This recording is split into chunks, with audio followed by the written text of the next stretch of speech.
বিসমিল্লাহির রহমানির রহিম। প্রিয় শিক্ষার্থী, এই মুহূর্তে যারা তোমরা আমাকে শুনতেছো বা পরবর্তীকালে শুনবে, তোমাদের সবার প্রতি আমার রইল শুভেচ্ছা। পাশাপাশি যারা 41তম বিসিএস প্রিলিমিনারিতে কোয়ালিফাই করেছো বা উত্তীর্ণ হয়েছো, তাদেরকে জানাচ্ছি আমার শুভেচ্ছা এবং অভিনন্দন। তো ঠিক আছে, একটা বিষয় মাথায় রাখতে হবে, আমাকে তোমরা যারা চেনো তারা তো চেনে, নতুন করে আবার যারা নতুন আজকেই জয়েন করতেছো বা আমাকে ফার্স্ট টাইম দেখবে, তাদেরকে আমি আমার পরিচয় বলি, আমি হাবিব স্যার, এইটুকুই।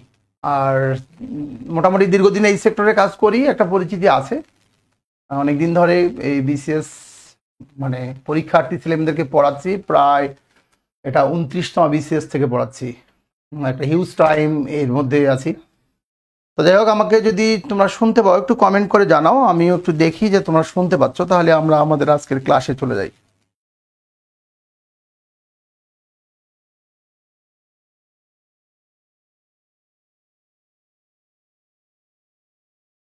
আমি তো এখনো নোটিফিকেশন পাইলাম না, আমার এখানে কমেন্ট আসতেছে কি? হ্যাঁ, আমার সাউন্ড তোমরা ক্লিয়ার আছে কিনা, তোমরা শুনতে পাচ্ছ কিনা?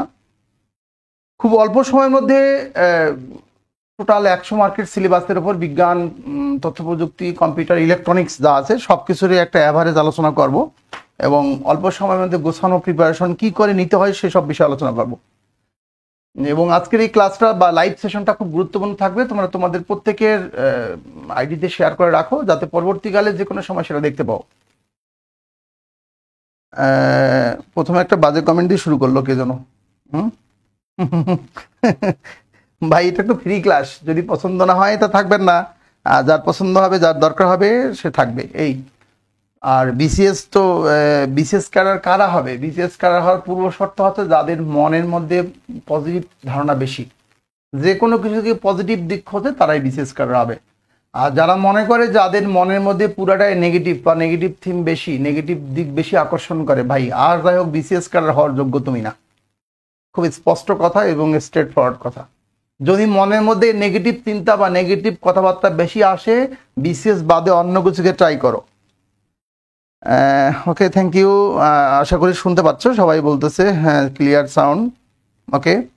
আর নেগেটিভ কমেন্ট যারা করতেছো, প্লিজ এখান থেকে দূরে সরে যাও। আমি খুব কি বলে মানে সহনশীল টাইপের মানুষ না, মুহূর্তে আজেবাজে বলে ফেলবো, তুমি দূরে চলে যাও ভাই। ওকে, থ্যাংক ইউ। তো যাই হোক, আমরা বিসিএস এর রিটেন নিয়ে আলোচনা করব। 41তম বিসিএস এর রিটেন, 41তম বিসিএস এর রিটেনের মধ্যে স্পেশালি বিজ্ঞান অংশটা। আমরা জানি যে সাধারণ বিজ্ঞান বা ডেইলি সায়েন্স যেটাকে বলি বা জেনারেল সায়েন্স বলি, এই সাধারণ বিজ্ঞানের মধ্যে মার্ক আছে রিটেনে হচ্ছে 60।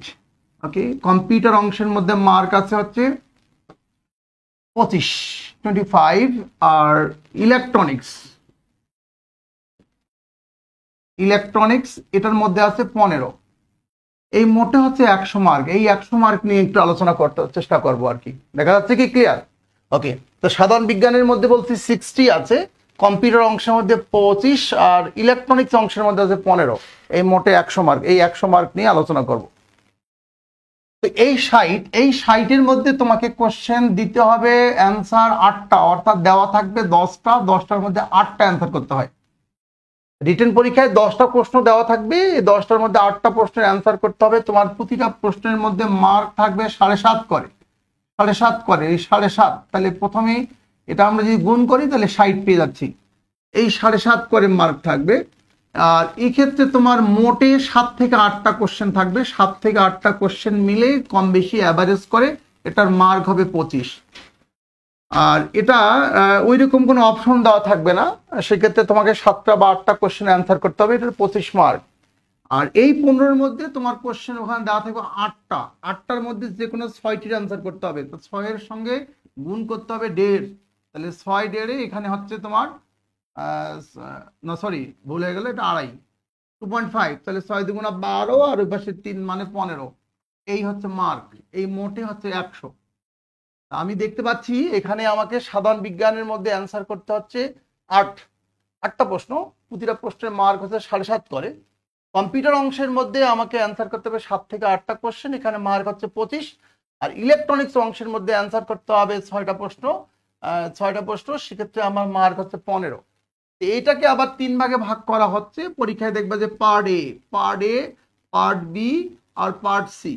তাহলে part A, part B, part C, 3টা পার্ট। তো বিজ্ঞানের ক্ষেত্রে যে প্রবলেমগুলো হয় সেই প্রবলেমগুলো নিয়ে আগে আলোচনা করি। প্রবলেমগুলো নিয়ে প্রচুর শেয়ার চাই। এবং আমি তোমাকে বলতেছি এই 1 ঘন্টা প্লাস বা 1 ঘন্টা 20 মিনিট সময়ে বিজ্ঞান সম্পর্কে তোমার একটা কমপ্লিট প্যাকেজ মাথায় চলে আসবে। এবং শুধু বিসিএস এর রিটেন বলে কথা নয়, যে কোনো চাকরির পরীক্ষায় বিজ্ঞানের যত কঠিন প্রশ্ন হোক না কেন, তুমি এগুলার সহজ সমাধান বা খুব সহজে উত্তর দেওয়ার টেকনিক শিখে যাবা। এই এক বা প্রিপারেশনটাকে স্ট্রং করতে পারবা এই 1 ঘন্টার আলোচনা শুনলে, বা 1 ঘন্টা প্লাস একটু হবে। একটু মনোযোগী থাকতে হবে এবং প্রত্যেককে বলতেছি শেয়ার করে রাখো নিজ আইডিতে। অবশ্যই বিজ্ঞানকে অবহেলা করে তুমি এই যুগে বাঁচতেই পারবে না। পরীক্ষা তো কেন, বাঁচতেই পারবে না। দেখো না কোভিড-19 বা করোনা ভাইরাস পুরা বিশ্বের সমস্ত মানুষকে, প্রায় 850 কোটি মানুষকে থাপড় দিয়ে কানের মধ্যে শিখাই দিয়েছে what is virus. What is virus, no one can define it clearly as per I know, but একটা অশিক্ষিত মানুষকে যদি বলা হয় করোনা কি, ও বলবে ভাইরাস। তো বিজ্ঞানের কোনো অবদানকে অস্বীকার করে তুমি কিছুই করতে পারবে না এই যুগে। সুতরাং বিজ্ঞানকে ভালোবাসতেই হবে তোমাকে, এর কোনো বিকল্প নাই ভাই। আর পরীক্ষার কথা বলতেছো, বিসিএস রিটেনের মধ্যে বিজ্ঞানের 100 এবং মানে ম্যাথমেটিক্স এবং মেন্টাল এবিলিটির 100, এই 200 মার্কের মধ্যে যারা কম মার্ক পাবে তারা প্রথমেই আউট। সুতরাং বিজ্ঞানকে অবহেলা করে তুমি কিছুই করতে পারবে না। যতই চাপাচাপি করো, তুমি ইংরেজিতে পরীক্ষা দিয়ে 200-এর মধ্যে 100 পাইতে তোমার মাথার চান্দি গরম হয়ে যাবে। এত সহজ না। পাবে হয়তো কিছু ছেলেমেয়ে, খুব অল্প কিছু ছেলেমেয়ে পাবে যারা খুব ভালো, কিন্তু একটু পরিশ্রম করলেই, একটু নজর দিলেই তুমি বিজ্ঞানে 100 মার্কের অ্যান্সার যদি করতে পারো বা কাছাকাছি অ্যান্সার করতে পারো, অনায়াসে 70+ 82-র কাছাকাছি নাম্বার পেতে পারো। এরকম একটা সুযোগ তুমি কেন নষ্ট করবে? সুতরাং অল্প পরে বেশি মার্ক পাওয়া যাবে কোথায়? বিজ্ঞানে। আশা করি বুঝতে পারতেছো। তো তোমার একটু কি বলে, তোমাদের সবার সহযোগিতা চাই। তা আমরা দেখতে পাচ্ছি এখানে পার্ট এ, পার্ট বি এবং পার্ট সি। পার্ট এ এখানে যে ভুলটা হয়, পোলাপান করে কি, বেশিরভাগ ছেলে মেয়ে যেটা করে, এক্ষেত্রে এই পার্ট এর মধ্যে আবার ক খ গ ঘ থাকে। অর্থাৎ পার্ট এর 1-এর ক আছে, 1-এর খ থাকবে, 1-এর গ থাকবে। মনে করো কোনো ছেলে মেয়ে প্রথমে অ্যান্সার করার আগে ওকে পার্ট এ লিখে ফেলতে হবে। খাতার মধ্যে প্রথমে পার্ট এ লিখে ফেললে, এই পার্ট এ লিখে পার্ট এর 8টা প্রশ্নের অ্যান্সার তোমাকে দিতে হবে। কোনোভাবে এমনটা করার কোনো সুযোগ নাই যে পার্ট এর 2টা দিলাম, দিয়ে পার্ট বি তে চলে গেলাম, তারপর পার্ট সি তে চলে গেলাম। এমনটা করলে তুমি 0 পেয়ে যাবা। মনে রাখতে হবে এটা সাংঘাতিক রকম একটা প্রতিযোগিতামূলক পরীক্ষা। এটা পাস ফেলের ব্যাপার না। ওই এসএসসি বা এইচএসসি তে কোন রকমে লিখেছো, টিচার মার্ক দিয়ে তোমাকে কি বলে পাস করে দিয়েছে, অথবা তুমি A+ পেয়ে গেছো, এখানে পাবে না ভাই। যদি তুমি এমনটা করো, অর্থাৎ একই অংশের একাধিক প্রশ্নের উত্তর একই জায়গায় লেখা বাধ্যতামূলক। আই রিপিট, একই অংশের একাধিক প্রশ্নের উত্তর একই জায়গায় থাকা বা একই জায়গায় থাকা বাধ্যতামূলক, ওখানে প্রশ্নের লেখা থাক আর না থাক। সুতরাং তুমি হিডিং এ দিয়েছো পার্ট এ, এই পার্ট এর 8টা প্রশ্নের উত্তর তোমাকে সিরিয়ালি দিতে হবে। তুই মনে করো যে 1-এর ক পারো, খ পারো, গ পারো না, একটু পরে 2 লেখে আবার 1-এর গ অ্যান্সার করে নাও, হবে না। 1-এর ক খ গ একই জায়গায় থাকতে হবে। যদি তুমি গয়ের অ্যান্সার না পারো, একটু জায়গা রেখে দিও, পরবর্তীকালে মনে পড়লে ওই ফিল ইন দি গ্যাপ করে দিবা।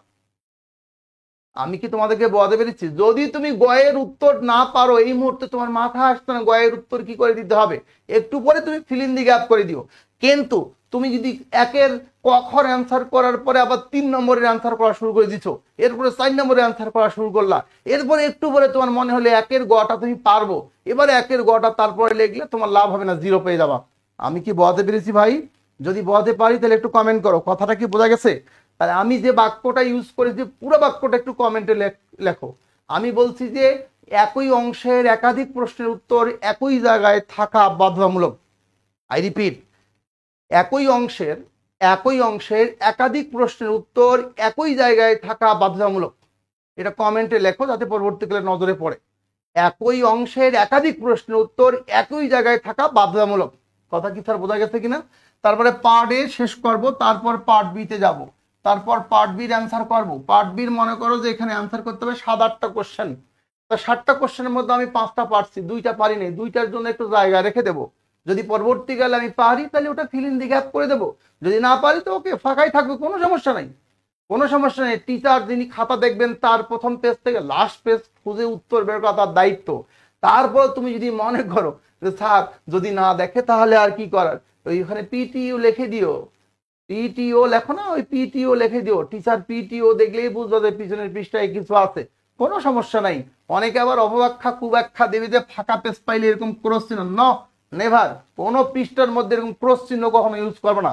তুমি সচেতন নাগরিক হিসাবে বিশেষ ক্যাডার হতে যাচ্ছ, পাতার মধ্যে পৃষ্ঠার মধ্যে এরকম ক্রস চিহ্ন দিচ্ছ মানে কি? ক্রস শব্দ কখন বোঝায়?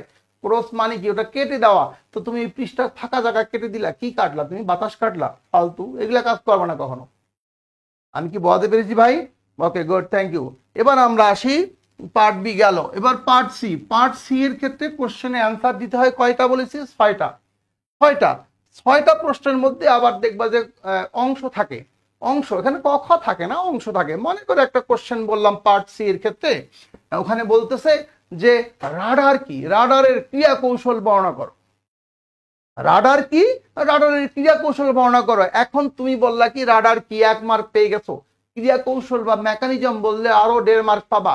তাহলে 1 প্লাস এখানে মনে করো যে পার্ট সি এর একটা কোশ্চেন, মনে করো যে কোশ্চেন নাম্বার 15, এখানে লেখা আছে পার্ট সি এর কোশ্চেন নাম্বার 15 প্রথমে অংশে হচ্ছে তোমার রাডার কি এটা লিখলা, এরপর রাডারের মেকানিজম লিখলা। রাডার কি লেখছো, এখানে 1 মার্ক পেয়ে গেছো, এটার মেকানিজম লিখছো 1.5 মার্ক পেয়ে গেছো। আমি কি বলতে পেরেছি ভাই? তাহলে এই ক্ষেত্রে তোমাকে বলছি পার্ট পার্ট করে এই 6টা প্রশ্নের উত্তর দিতে হবে না। এই 6টার মধ্যে 1 প্লাস 1.5 অর্থাৎ 1 প্লাস 1.5 এইভাবে মার্ক বন্টন করা আছে। অনেক অল্প লিখেই তুমি বেশি মার্ক পেতে পারো, সেটা পার্ট সিতে। আরেকটা কথা না বললেই নয়, পার্ট এতে অনেকে তোমাকে বলার চেষ্টা করবে বা অনেকে বলে সৃজনশীল, সৃজনশীল বলে বিজ্ঞানে কোনো কিছু হওয়ার কোনো সুযোগই নাই।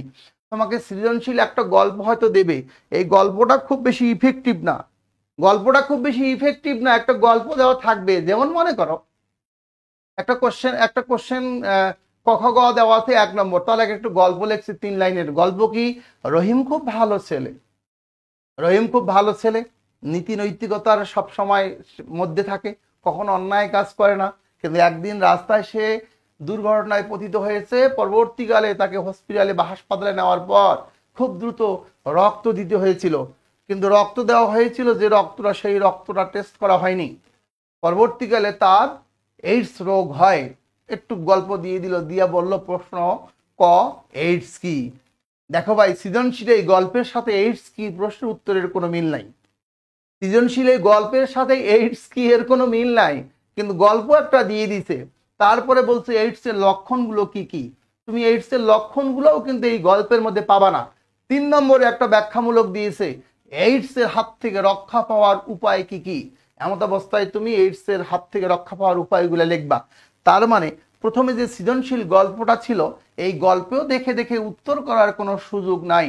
অনেকেই তোমরা মনে করতে পারো স্যার এই সৃজনশীল গল্পের হয়তো গল্প দেখে দেখে উত্তর বের করব, গল্পের ভেতরে উত্তর খোঁজার জন্য গল্পটা দেবে জাস্ট ওই প্রাসঙ্গিক একটা গল্প, ওই কোশ্চেনগুলোর উপর একটা গল্প। আমি কি বোঝাতে পেরেছি? সুতরাং তোমার ওই ধান্দা না করে যে সৃজনশীলের গল্প কি থাকবে বা কি থাকবে না, এসব চিন্তা না করে তুমি ফোকাস করো প্রশ্নের উত্তর শেখার দিকে।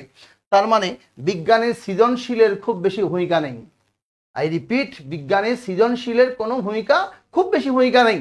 বড় ধরে একটু থাকতে পারে, বললো যে রহিম নামক একটা শব্দ ইউজ করেছিল যে এই রহিমের এইডস হয়েছিল, তখন তুমি বলবা যে রহিমের এইডস হওয়ার কারণ কি কি, তাহলে বলবা যে রহিমের এইডস হওয়ার কারণ হচ্ছে এই গল্প। আমি আশা করি বোঝাতে পেরেছি। সুতরাং পার্ট এ তে যে সৃজনশীলের গল্প, সৃজনশীলটা ফোকাস, এই সৃজনশীলের সাথে ভেতরের গল্প প্রশ্নের উত্তর খুব বেশি ইফেক্টিভ নাই। আমার কথা কি বোঝা গেছে কিনা? কথা কি বুঝতে পেরেছো ভাই? একটু বুঝে থাকলে কমেন্ট করি আমরা যে সৃজনশীল গল্পের সাথে উত্তরের খুব বেশি মিল থাকার কোনো সুযোগ নাই, একটু লিখে ফেলো কমেন্টে। যাই হোক, এই হচ্ছে আমাদের মার্ক বন্টন। এইবার আমরা ভেতরে ঢুকি, আলোচনা করি। তাহলে বলো তো ইলেকট্রনিক্সে কতটি প্রশ্নের উত্তর দিতে হবে? ইলেকট্রনিক্সে কতটি প্রশ্নের উত্তর দিতে হবে তোমাকে বলো, কমেন্ট প্লিজ। ইলেকট্রনিক্সে কতটি প্রশ্নের উত্তর দিতে হবে বলো? ইলেকট্রনিক্সে কতটি প্রশ্নের উত্তর দিতে হবে একটু দ্রুত বলবে। আচ্ছা, এবার পার্ট এর মধ্যে দেখবা যে অনেকগুলো চ্যাপ্টার আছে, অনেকগুলো সাধারণ বিজ্ঞানের মধ্যে অনেকগুলো চ্যাপ্টার আছে। একটা চ্যাপ্টারের নাম দেখবে একদম প্রথম চ্যাপ্টার বলা আছে আলো, এটা একটা চ্যাপ্টার। পার্ট এ সিলেবাসের মধ্যে দেখবে যে প্রথম চ্যাপ্টারটা হচ্ছে লাইট বা আলো, এই লাইট বা আলো আছে। তারপরে দেখবা যে এটা একটা চ্যাপ্টারের নাম। তারপরে দেখবা যে ওখানে আছে শব্দ, সাউন্ড। তারপরে দেখবা যে চুম্বক, ম্যাগনেট। অর্থাৎ সাধারণ বিজ্ঞানের মধ্যে ফিজিক্সের এই তিনটা টার্ম আছে, অর্থাৎ আলো, শব্দ আর চুম্বক, লাইট, সাউন্ড, ম্যাগনেট। 4 নম্বরে দেখবা যে লেখা আছে অ্যাসিড, ক্ষারক, লবণ। অ্যাসিড, ক্ষারক, লবণ, অ্যাসিড, ক্ষারক আর কি বলো লবণ, এটা 4 নম্বরে পাবে। 5-এ মনে করো ওখানে লেখা আছে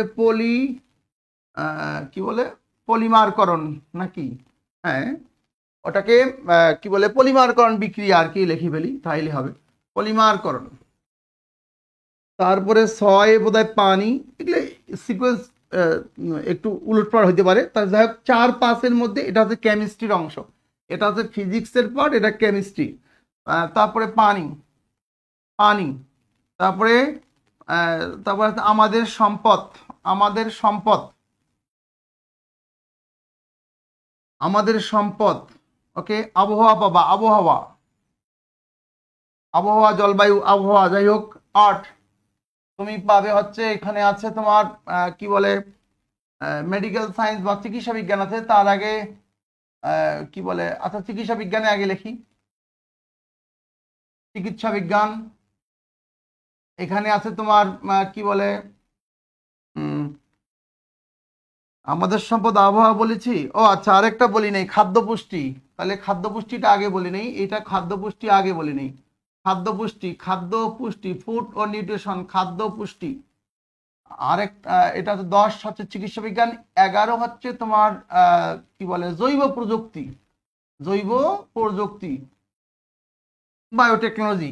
এই হচ্ছে 11টা চ্যাপ্টার সিলেবাসের মধ্যে দেওয়া আছে। দেখবা যে 11টা চ্যাপ্টার, এই 11টা চ্যাপ্টার থেকে তোমার 10টা কোশ্চেন থাকবে। আমার কথা কি বোঝা গেছে কিনা? 11টা চ্যাপ্টার 10টা কোশ্চেন। দেখো তো তাহলে ফিজিক্সের চ্যাপ্টার এখানে আছে কয়টা? 3টা। কেমিস্ট্রির চ্যাপ্টার আছে 2টা। আর এগুলো হচ্ছে তোমার এই যে পানি, আমাদের সম্পদ, আবহাওয়া, জলবায়ু, এগুলো এভারেজ সাধারণ বিজ্ঞানের কথা। খাদ্য পুষ্টি হচ্ছে নয়, ফুড নিউট্রিশন, মেডিকেল সায়েন্স বা চিকিৎসা বিজ্ঞান, আর জৈব প্রযুক্তি বায়োলজিক্যাল সায়েন্সের মধ্যে এই তিনটাকে আমরা বায়োলজিক্যাল সায়েন্সের মধ্যে ঢুকাই দিই। এই হচ্ছে আমাদের সাধারণ বিজ্ঞানের সিলেবাস, খুব বেশি বড় সিলেবাস না।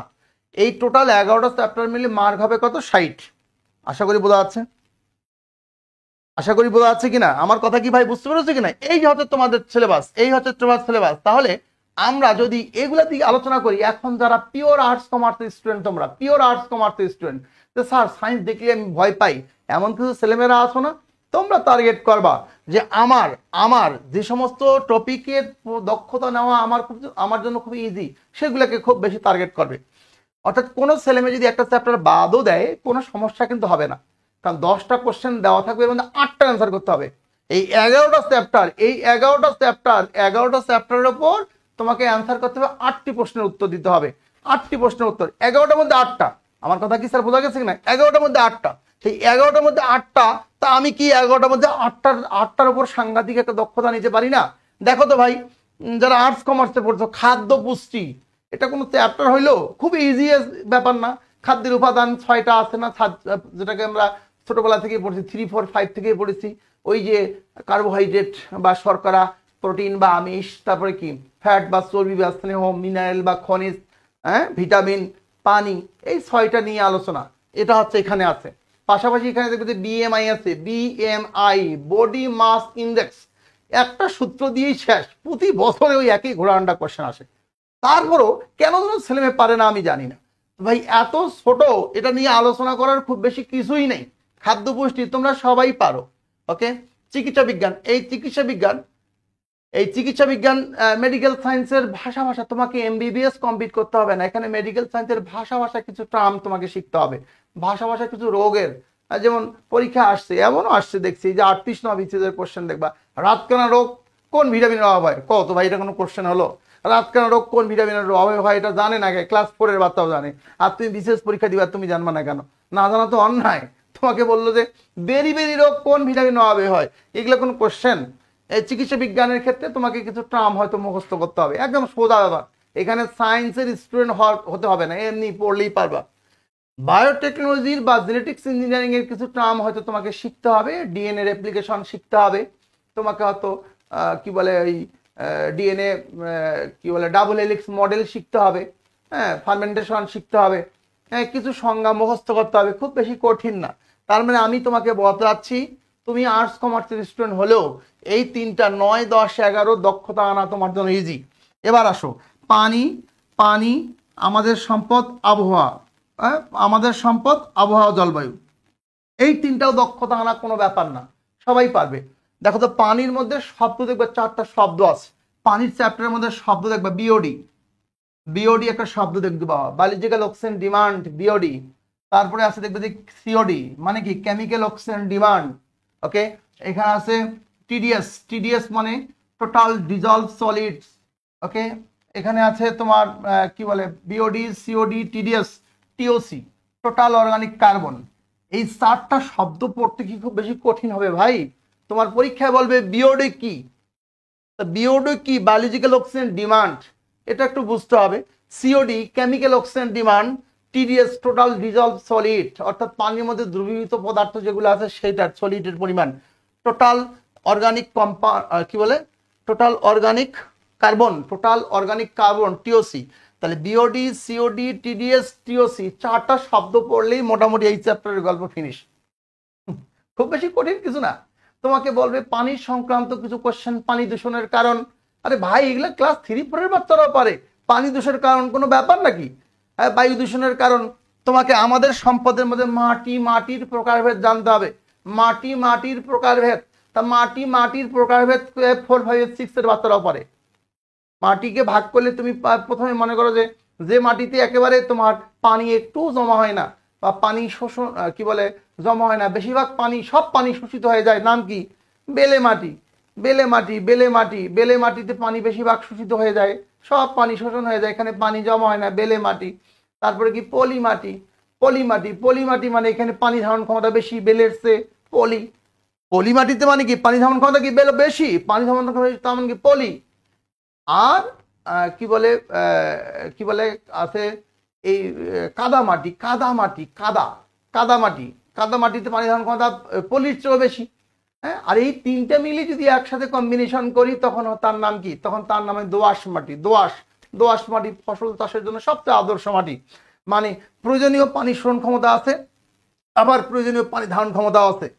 ওকে, এখানে কিছু কোশ্চেন আছে, পিএইচ, পিএইচ, পিএইচ, পিএইচ এর কোশ্চেন আছে। পিএইচ, পিএইচ মানে পৃথিবীতে পদার্থ ইন্ডিভিজুয়ালি দেখবে যে 3 প্রকার, হয় অ্যাসিড, নাহলে ক্ষারক, না লবণ। ওই যে কেমিস্ট্রির অ্যাসিড, ক্ষারক, লবণের মতন। হ্যাঁ, পৃথিবীতে ইন্ডিভিজুয়ালি পদার্থ 3 প্রকার, অ্যাসিড, ক্ষারক, লবণ। তাহলে পৃথিবীর সকল পদার্থের মধ্যে কিছু না কিছু অ্যাসিডীয় বৈশিষ্ট্য থাকে, আবার কিছু না কিছু ক্ষারকীয় বৈশিষ্ট্য থাকে। এমন অবস্থায় একটা স্কেল আছে, এই স্কেলটা দেখবে যে 0 থেকে 14 পর্যন্ত দাগ দেওয়া থাকে, 0 থেকে 14। তাহলে যে কোনো পদার্থে ওই স্কেলে যদি আমরা ফেলি, আর ওই পদার্থে যদি স্কেলে মান 7-এর কম শোন করে, স্কেলে যদি 7-এর কম ইন্ডিকেট করে বা দেখায় মান, তাহলে বুঝবো যে পদার্থটা হচ্ছে অ্যাসিডিক বা অম্লীয়। যদি 7-এর বেশি হয় তখন তাকে আমরা বলি বেসিক বা ক্ষারকীয়। আর যদি বরাবর 7 হয় তখন তাকে বলে নিরপেক্ষ। তাহলে কোনো জমি যদি দেখবা যে স্যাঁতস্যাঁতে, স্যাঁতস্যাঁতে জমি, জমিতে ফসল ভালো হয় না, বুঝতে হবে জমিটা অ্যাসিডিক। কি বলো? অ্যাসিডিক। আচ্ছা, এটাকে ক্ষারকীয় বানাতে হবে, তো কি সমস্যা? চুন দাও, মানে কি চুন, ক্যালসিয়াম হাইড্রক্সাইড, চুন, চুনের পানি দাও, তাহলে ক্ষারকীয় হয়ে যাবে। আবার দেখবে যে কোনো জমি হচ্ছে পুরা একদম শুকনা খটখটা, কোনো রস নাই, তাহলে বুঝতে হবে এটা ক্ষারকীয়। ওখানে অ্যাসিড মেশাও, অ্যাসিড মেশালে হবে অম্লীয় হয়ে যাবে। তাহলে অ্যাসিডীয় আর ক্ষারকীয় দুইটার মাঝামাঝি যেটা, সেইখানটায় ফসল ভালো হয়। তা 14টা দাগ, কয়টা দাগ বলছি? 14, 0 থেকে 14 পর্যন্ত স্কেলে দাগ কাটা থাকে। তাহলে এর মধ্যে 6 থেকে 8 মানে মাঝামাঝি ফসল ভালো হয়। এই হচ্ছে পিএইচ, আদর্শ মাটির পিএইচ 6 থেকে 8। আদর্শ ফসল উৎপাদনের জন্য যে মাটি দরকার আর কি, আদর্শ, তার নাম হচ্ছে 6 থেকে 8-এর মধ্যে হলে তুমি ভালো ফসল পাবে। আমাদের সম্পদের গল্প শেষ। আবহাওয়া, জলবায়ু, বায়ুমণ্ডলীয় স্তর 4টি। ট্রেন স্টার্ট দিলে মেশিনের তাপ বাড়ে। ট্রেন মানে ট্রোপোমণ্ডল, স্টার্ট মানে স্টার্টোমণ্ডল, মেশিন মানে মেসোমণ্ডল, তাপ মানে তাপমণ্ডল। বলেছি ভাই, ট্রেন স্টার্ট দিলে মেশিনের তাপ বাড়ে। হ্যাঁ, কি বলছে এখন একজন বলছে কি বলছি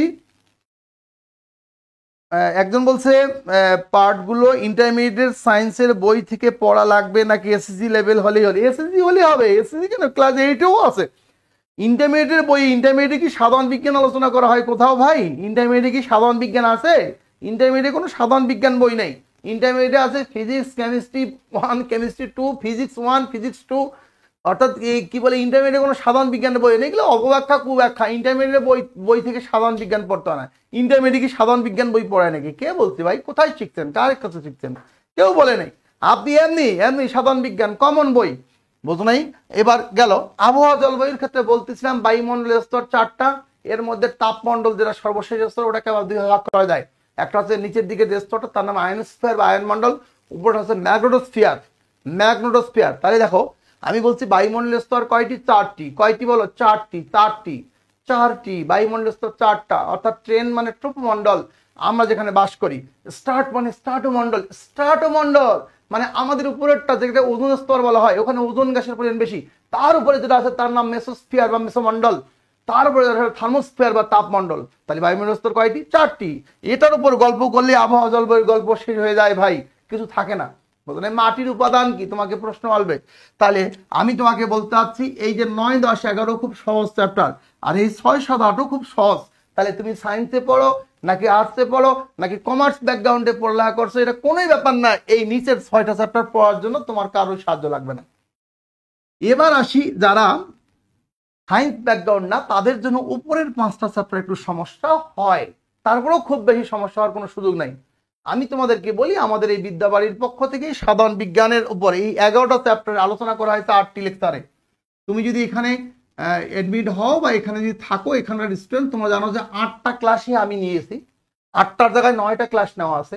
এবং এই 9টা ক্লাসের মাধ্যমে আমি তোমাদেরকে 3টা ক্লাস পর পর একটা করে লাইভ সেশনে প্রবলেম সলভ আলোচনা করব, যেটা আজকে থেকে হয়তো তোমাদের শুরু হলো। এই ক্লাসের রেকর্ডিংগুলো আমার আগেই করানো আছে, তোমরা হয়তো রেকর্ডিংগুলো পাবে। দেখবে যে 3টা ক্লাসের পরে একটা লাইভ সেশন আমি তোমাদের প্রশ্ন উত্তর, যে কোনো প্রশ্নের উত্তর দেবো। এবং একেবারে খুবই গোছানো করে প্রশ্ন, কোনটা প্রশ্ন পড়তে হবে, কোন চ্যাপ্টারের কতটা প্রশ্ন পড়তে হবে, কি কি প্রশ্ন পড়তে হবে, ডিটেলস আলোচনা করেছি আমি এই 8 থেকে 9টা ক্লাসে। 8টা ক্লাসের মধ্যে বেসিক্যালি চেষ্টা করেছি আর কি এই তোমার এই 11টা চ্যাপ্টারকে আলোচনা করা। কোন কোন কোশ্চেন সেগুলো আলোচনা করা। তোমরা যদি এখানকার বিদ্যাবাড়ির স্টুডেন্ট হয়ে থাকো, আমাদের এই পেজের স্টুডেন্ট হয়ে থাকো, এখানে দেখলেই দেখতে পাবা, বা যারা তোমরা অলরেডি আসো তারা দেখেছো, সমস্ত ক্লাস আমার নেওয়া আছে। এবং তুমি এখানকার স্টুডেন্ট যদি নাও হও, আমি তোমাকে বলতেছি যে খুব বেশি কঠিন কিছু না। কারণ দেখো এখানকার 3টা আমি আলোচনা করে ফেলছি ইন ব্রিফ। আরেকবার বলবো, বায়োলজিক্যাল সায়েন্স, খাদ্য পুষ্টির কথা বলবে 1 মিনিট, এটা 1 মিনিট বলবো। খাদ্য পুষ্টি মানে এখানকার কোশ্চেন হচ্ছে 6টা খাবারের উপাদান নিয়ে কোশ্চেন, অর্থাৎ আমিষ, কার্বোহাইড্রেট বা শর্করা, প্রোটিন বা আমিষ, ফ্যাট বা কি বলে চর্বি, তারপর মিনারেল বা খনিজ, ভিটামিন বা খাদ্য প্রাণ, পানি। আর একটা কোশ্চেন হচ্ছে বিএমআই নির্ণয় করা, বিএমআই বডি মাস ইন্ডেক্স। 6টা উপাদান যদি কোনো খাবারের মধ্যে থাকে তখন তাকে বলে কি ব্যালেন্স ডায়েট বা সুষম খাবার। তো ব্যালেন্স ডায়েট একটা পিরামিড পাওয়া যায়, ক্লাস 7, 8, 9, 10 এর বইও আছে। ওকে, ইভেন আমাদের এইখানকার বিদ্যাবাড়ির বইও আছে। তাহলে এমন অবস্থায় খাদ্য পুষ্টির গল্প শেষ। চিকিৎসা বিজ্ঞানের মধ্যে তোমাকে এবং এই জৈব প্রযুক্তির মধ্যে কিছু টার্ম হয়তো পড়তে হবে, কিন্তু খুব বেশি কঠিন এখানে নাই। চিকিৎসা বিজ্ঞানের রোগ শোক নিয়ে আলোচনা, এগুলো বোঝানোর জন্য তোমাকে এমবিবিএস পড়তে হবে না, একটা বই নিয়ে রিডিং পড়লেই হবে। কোন রোগের কারণ কি, ব্যাকটেরিয়াজনিত রোগ কি কি, ভাইরাসজনিত রোগ কি কি, হ্যাঁ তোমাকে বলবে। এখন করোনার সময়, করোনা, নোভেল করোনা বা কোভিড-19 রোগের লক্ষণ কি, কোভিড-19 কি, এই ধরনের কোশ্চেন আসতেই পারে। এগুলো খুব বেশি কঠিন না, তুমি পড়লেই পারবে। আর আমি বলেছি যে জৈব প্রযুক্তির মধ্যে হয়তো ডিএনএ রেপ্লিকেশনটা শিখতে হবে, বা ডাবল হেলিক্স মডেলটা শিখতে হবে, জিন কি জিনিস জানতে হবে, হ্যাঁ এখানে ক্রোমোজোম কি জিনিস জানতে হবে। এগুলো একবার পড়লেই পারবা, কোনো কঠিন কোনো বিষয় নয়। এরপরে পানির ক্ষেত্রে আলোচনা করেছি 4টা শব্দ বেসিক্যালি, একটা বিওডি, একটা COD, biological oxygen demand, chemical oxygen demand, TDS total dissolved solid, আর এটা হচ্ছে টোটাল অর্গানিক কার্বন। এই হচ্ছে 4টা শব্দ। আমাদের সম্পদ বলেছি যে মাটি নিয়ে আলোচনা করা, মাটির প্রকারভেদ, এবং মাটির প্রকারভেদ এখানে পিএইচ স্কেল নিয়ে একটু আলোচনা করেছি। আবহাওয়ার মধ্যে আলোচনা করেছি তোমাকে যে বায়ুমণ্ডলের স্তর কয়টি, এই বায়ুমণ্ডলের স্তর নিয়ে আলোচনা শেষ, গল্প। তাহলে 3 3 6 চ্যাপ্টারের গল্প শেষ। এবার আসি উপরের 5টা নিয়ে আলোচনা। এই ক্ষেত্রে 5 4 এবং 5 এই 4 5টা যারা সায়েন্স ব্যাকগ্রাউন্ড তাদের জন্য একটু সুবিধা হয়, যারা আর্টস কমার্স তাদের জন্য খুব বেশি অসুবিধা নেই। তোমাকে অ্যাসিড, ক্ষারক আর লবণ আগে চিনতে হবে। অ্যাসিড কাকে বলে, অ্যাসিডের বৈশিষ্ট্য; ক্ষারক কাকে বলে, ক্ষারকের বৈশিষ্ট্য; লবণ কাকে বলে, লবণের বৈশিষ্ট্য। যাতে তুমি একটা কেউ কোনো কোশ্চেন করলে করতে পারো। অসাধারণ ভাই, ওকে, থ্যাংক ইউ থ্যাংক ইউ। কেউ কোনো কোশ্চেন? স্যার বায়ুমণ্ডল স্তরের টেকনিকটা মনে রাখার টেকনিকটা আবার একটু বলবেন। হ্যাঁ, ট্রেন স্টার্ট দিলে মেশিনে তাপ বাড়ে। ট্রেন স্টার্ট দিলে মেশিনে তাপ বাড়ে। ট্রেন মানে ট্রপোমণ্ডল, স্টার্ট মানে স্টার্টমণ্ডল। ট্রেন ট্রেন মোটরসাইকেল না, ট্রেন। ট্রেন স্টার্ট দিলে মেশিনে তাপ বাড়ে। মেশিন দিয়ে বলছি মেসোমণ্ডল, তাপ দিয়ে বলছি তাপমণ্ডল। আবার তাপমণ্ডলকে 2 ভাগে ভাগ করা যায়। একটা হচ্ছে তোমার মনে করো 10 ফিট তাপমণ্ডল, হ্যাঁ, তা প্রথম 5 ফিট নাম হচ্ছে আয়নোস্ফিয়ার বা আয়ন মণ্ডল। পরের 5 ফিটকে বলা হয় ম্যাগনেটোস্ফিয়ার। ম্যাগনেটোস্ফিয়ার, চুম্বক আছে না, চুম্বক, ম্যাগনেটোস্ফিয়ার। ওকে, আমি বিদ্যাবাড়ির পেজে আছি, স্যারের ক্লাসগুলো খুব সুন্দর। Okay, thank you thank you. Video বেজে যাচ্ছে, আচ্ছা একটু তো থাকেই, সমস্যা হয়, অসুবিধা নেই, একটু শেয়ার করে রাখো, পরবর্তীকালে যখন ভিডিও ভালো হবে তখন দেখতে পাবে। তাহলে অ্যাসিড, ক্ষারক, লবণ। অ্যাসিড, ক্ষারক, লবণের গল্প বলেছি ভাই। তোমাকে অ্যাসিড সংকেত দেখে চিনতে হবে, ক্ষারক সংকেত দেখে চিনতে হবে, লবণ সংকেত দেখে চিনতে হবে। এরপর অ্যাসিড ক্ষারকের প্রয়োজনীয়তা, বৈশিষ্ট্য, এগুলো জানতে হবে। এখানে পিএইচ স্কেলটা এখানেও আছে। অ্যাসিড, ক্ষারক, লবণের মধ্যে পিএইচ স্কেল আছে। তোমার ওই 40তম বিসিএস এর কোশ্চেনের মধ্যে পিএইচ নিয়ে একটা কোশ্চেন ছিল। তো অ্যাসিড, ক্ষারক, লবণ একদম সহজ একটা টেকনিক আমি ছেলেমেয়েদেরকে শেখাই, একদম ইজিয়েস্ট ব্যাপার। অ্যাসিড ভাই, অ্যাসিড মানে সংকেতের শুরুতে এইচ অথবা COOH শেষে, শুরুতে এইচ শেষে COOH, নাম কি? অ্যাসিড। পানিতে তো ভাই, পানির মধ্যে এইচ আসতে বলতে পারো স্যার পানির মধ্যে তো এইচ, তাহলে এটা অ্যাসিড। অবশ্যই এইচ থাকার কারণে অ্যাসিডীয় বৈশিষ্ট্য আছে। পানির মধ্যে এইচ আছে বিধায় অ্যাসিডীয় বৈশিষ্ট্য আছে। আমি বলছি শুরুতে এইচ অথবা COOH শেষে, তার নাম অ্যাসিড। এটা বোঝার জন্য এই COOH অথবা এটার নাম লাস্ট দেখবে যে নোইক। নোইক শব্দের থাকে সে দুর্বল অ্যাসিড। নোইক, methanoic acid, ethanoic acid, propanoic acid, butanoic acid, এরকম করে নোইক নোইক নোইক নোইক নোইক নোইক নোইক নোইক যা আছে, নোইক নোইক যা আছে সেগুলো আছে তোমার নোইক নোইক যা আছে সেগুলাকে বলা হয় কি? নোইক নোইক যেগুলো আছে সেগুলাকে বলা হয় তোমার কি বলে? দুর্বল অ্যাসিড। তাহলে বলো তো ভাই অ্যাসিডিক অ্যাসিডটা নোইক নাই? আরে অ্যাসিডিক অ্যাসিড তো ইথানোইক অ্যাসিড রে ভাই, অ্যাসিডিক অ্যাসিড তো ইথানোইক অ্যাসিড। করে স্যার মিথানোইক অ্যাসিডের আরেক নাম কি? হ্যাঁ জানো তো, মিথানোইক অ্যাসিডকে ফর্মিক অ্যাসিড বলা হয়। তাহলে ফর্মিক অ্যাসিড মানে মিথানোইক অ্যাসিড। তাহলে মানে আমি তোমাকে বললাম যে নোইক থাকলেই তার নাম দুর্বল অ্যাসিড। বলো নোইক মানে কি? দুর্বল। অথবা সংকেতের শেষে COOH, তার নাম দুর্বল অ্যাসিড। সংকেতের শুরুতে এইচ থাকলে সেটা তীব্র অ্যাসিড। অ্যাসিড চিনতে পারবো না? অ্যাসিড কাকে বলে বলতেছে? ওরে ভাই অ্যাসিড কাকে বলে তো কোনো ব্যাপারে না। তার মানে যে পদার্থ জলীয় দ্রবণে H+, সংকেতের শুরুতে হইলে প্লাস আর শেষে হইলে COOH-, যে সমস্ত পদার্থ জলীয় দ্রবণে H+ অথবা COOH- আয়ন দেয় তার নাম অ্যাসিড। এখন বলে স্যার বিভিন্ন জনের সংজ্ঞা আছে। ওই যে আরহেনিয়াসের প্রোটনীয় মতবাদ আছে, ওই যে ব্রোনস্টেড লাউরির মতবাদ আছে, এরকম মতবাদ, ব্রোনস্টেড লাউরির প্রোটনীয় মতবাদ, আরহেনিয়াসের মতবাদ, এইসব মতবাদের একই গল্প। দেখবা যে সংকেতের শুরুতে ওখানে বলছে জলীয় দ্রবণে H+, জলীয় দ্রবণে H+, তার নাম অ্যাসিড। জলীয় দ্রবণে COOH- তাও অ্যাসিড। এটা দুর্বল, এটা তীব্র, এটা তীব্র, এটা মৃদু। অথবা জলীয় দ্রবণে OH আছে অথবা শুধু, তার নাম ক্ষারক। কি নাম? এটা ক্ষারক। তাহলে অ্যাসিড চেনার জন্য বললাম H+ অথবা COOH। H+ হলে তীব্র acid. Sulphuric acid H2SO4, nitric acid HNO3, hydrochloric acid HCl, phosphoric acid H3PO4। আমি বলতেছি H2SO4, নাম কি বলো? সালফিউরিক, তীব্র অ্যাসিড। এই আছে না? HCl, হাইড্রোক্লোরিক, এই আছে না? আমি বলছি H3PO4, ফসফরিক অ্যাসিড, এই আছে না? তাহলে সংকেতের শুরুতে H থাকলে তীব্র অ্যাসিড। অ্যাসিডিক অ্যাসিডের সংকেত হচ্ছে CH3COOH। দেখো তো ভাই সংকেতের শেষে COOH আছে না, তাহলে দুর্বল অ্যাসিড। তাহলে সংকেতের শেষে COOH নাম কি দুর্বল, সংকেতের শুরুতে H তাহলে তীব্র acid.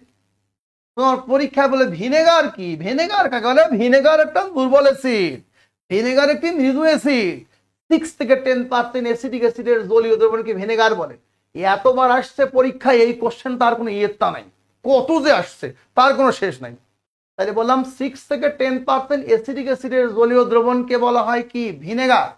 I repeat, acidic acid এই CH3COOH, এটা আরেক নাম হচ্ছে ইথানোয়িক অ্যাসিড, ইথানোয়িক অ্যাসিড।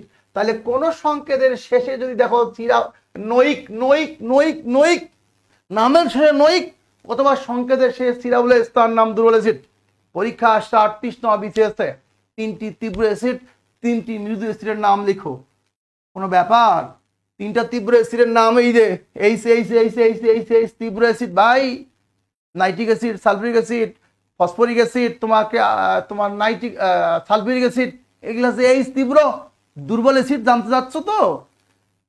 যারা একটু কম পারে তারা সবাই ফলের অ্যাসিড গুলা লেখে, অথবা লেখে হচ্ছে বই পুস্তক দেখবা যে বলতেছে অক্সালিক অ্যাসিড, অ্যাসিডিক অ্যাসিড, বলতেছে যে কি বলে মেলিক অ্যাসিড, সেলিক অ্যাসিড, সাইট্রিক অ্যাসিড। অবশ্যই দুর্বল অ্যাসিড, কিন্তু এর চেয়ে ভালো হবে, টিচার খুশি হবে যদি তুমি নয়িক দিয়ে লেখো।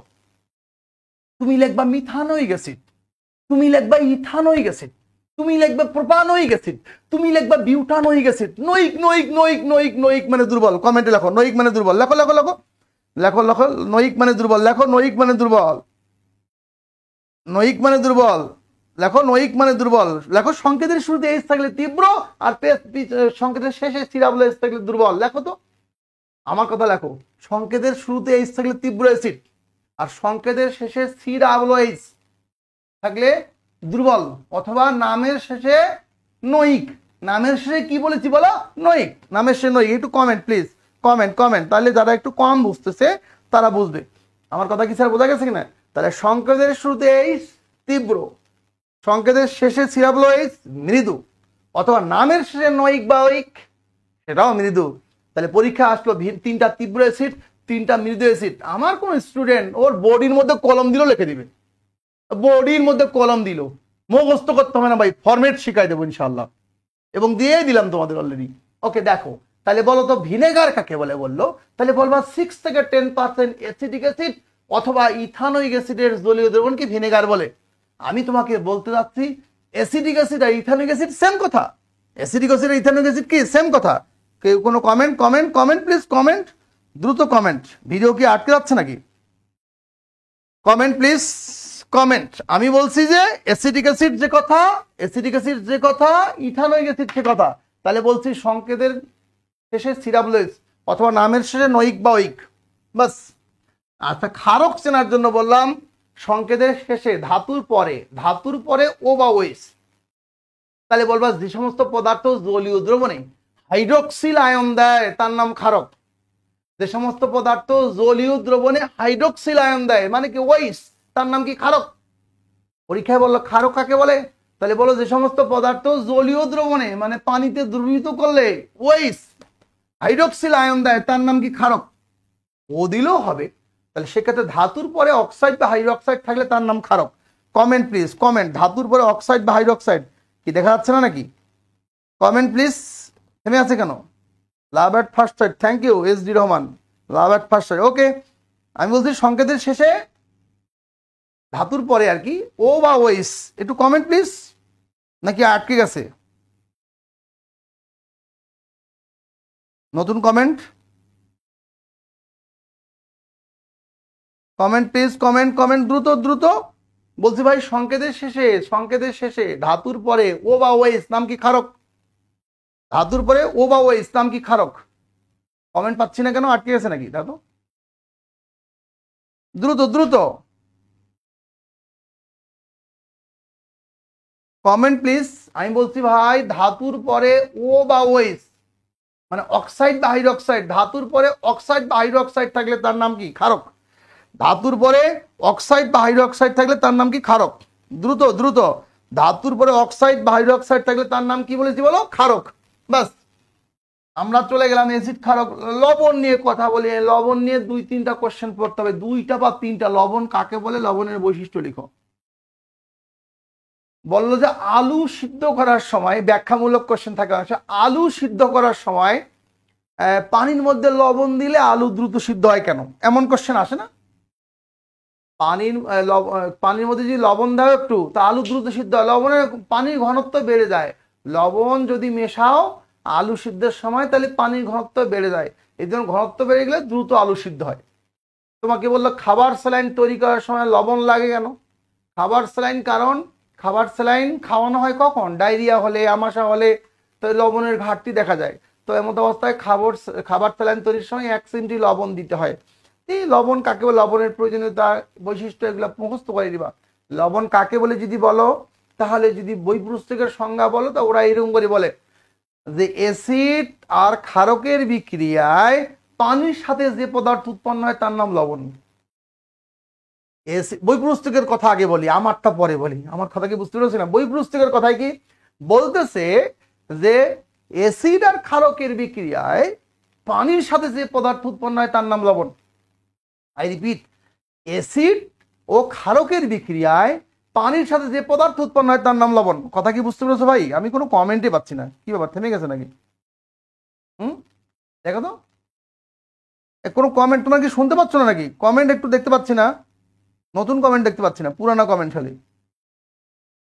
হ্যাঁ, রিফ্রেশ।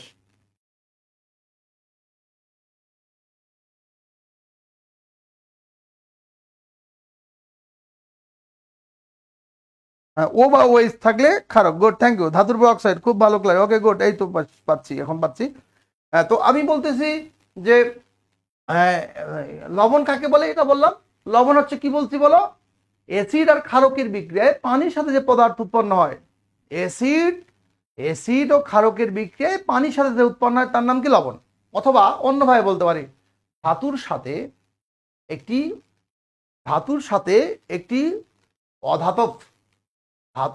একটি অধাতব আয়ন পাবা জলীয় দ্রবণে, তাও তার নাম লবণ।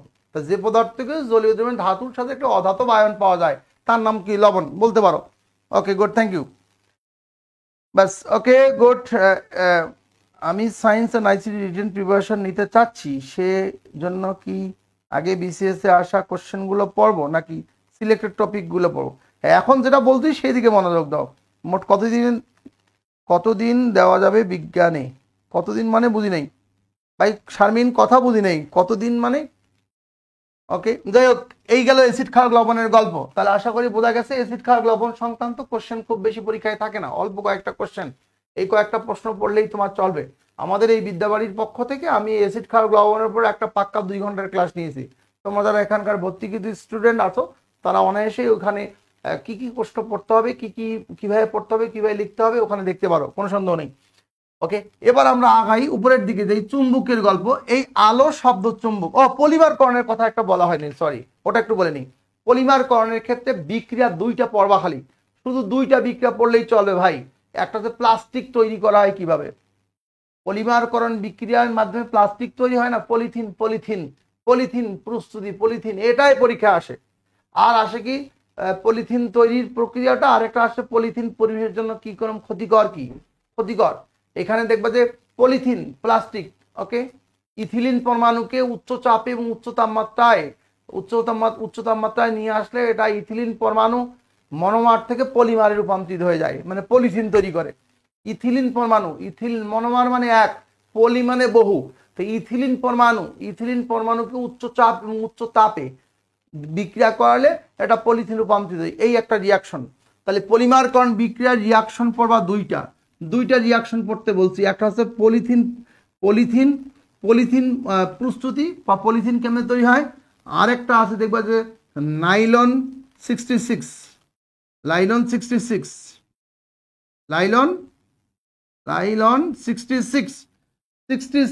এই নাইলন 66 আর পলিথিন 2টার বিক্রিয়া পড়লেই চলবে। এই 2টা বিক্রিয়া পড়লেই এই পলিমারকরণের গল্প শেষ, আর কিছু লাগে না। তো হুদায় টাইম লস করে কোনো লাভ নেই। এবার আলো শব্দ চুম্বক নিয়ে গল্প করি। শব্দ চুম্বকের কোশ্চেন তো সহজ, সেক্ষেত্রে শব্দের কোশ্চেন তো পারি এবং পারবাই। একটা কোশ্চেন বারবারে আসে, দেখবা যে প্রতিধ্বনির সাহায্যে সমুদ্রের গভীরতা নির্ণয় অথবা প্রতিধ্বনির সাহায্যে কূপের গভীরতা নির্ণয় করো। এই কোশ্চেনটা খুব বেশি ইম্পর্টেন্ট। দেখবা যে প্রতিধ্বনির সাহায্যে কূপের গভীরতা নির্ণয় বা প্রতিধ্বনির সাহায্যে, হ্যাঁ, পলিইথিলিন। 3 মাস সময় আছে, আর কতদিন বিজ্ঞানে দিব মানে কি বুঝি নাই। ওই 3 মাস সময়ের মধ্যে কতদিন বিজ্ঞানী দিবা, এই কোশ্চেন বোধহয় বলতো। তোমার তো ভাষা ক্লিয়ার না শারমিন। 3 মাস সময় আছে, কতদিন বিজ্ঞানী দিব? আচ্ছা, কতদিন? প্রতিদিনই বিজ্ঞানী দিবা, প্রতিদিনই বাংলায়, প্রতিদিনই ইংরেজি, প্রতিদিনই তোমার সবকিছু পড়তে হবে। তুমি এরকম করে যদি ভাগ করো যে ভাই 3 মাসের মধ্যে 90 দিনের মধ্যে 20 দিন হচ্ছে বিজ্ঞান, 20 দিন বাংলা, তাহলে বাস খেয়ে যাবা। প্রতিদিনই সবকিছু পড়তে হবে, সবকিছু নার্সিং তোমাকে প্রতিদিনই রাখতে হবে। সেক্ষেত্রে হ্যাঁ, যেটা তোমার দুর্বলতা বেশি সেদিকে ফোকাস বেশি দিবা, যেদিকে দুর্বলতা কম সেদিকে ফোকাস কম। এই কিন্তু তোমার ফোকাস রেগুলার থাকবে, সবগুলো থাকবে। যাক, আমি যেটা বলতে চাচ্ছি সেটা হচ্ছে শব্দের ক্ষেত্রে কোশ্চেন বলছি, শব্দের প্রতিধ্বনি বলতে কি বোঝো? প্রতিধ্বনির সাহায্যে কূপের গভীরতা নির্ণয় করো। সবচেয়ে বেশি আসে এই কোশ্চেনটাই। শব্দের প্রতিধ্বনির সাহায্যে কূপের গভীরতা নির্ণয় করো। প্রতিধ্বনি কাকে বলে? কোনো উৎস থেকে উৎপন্ন শব্দ দূরবর্তী কোনো বস্তুতে বাধা পেয়ে আবার যদি উৎসের কাছে ফিরে আসে, তখন আমরা তাকে কি বলি বলো? প্রতিধ্বনি। বাধা পেয়ে ফিরে আসলো, এইটার সাহায্যে কূপের গভীরতা নির্ণয় করতে বলতো। কূপ, কুয়া, কূপের গভীরতা নির্ণয়, এটা আসে পরীক্ষায় খুব বেশি।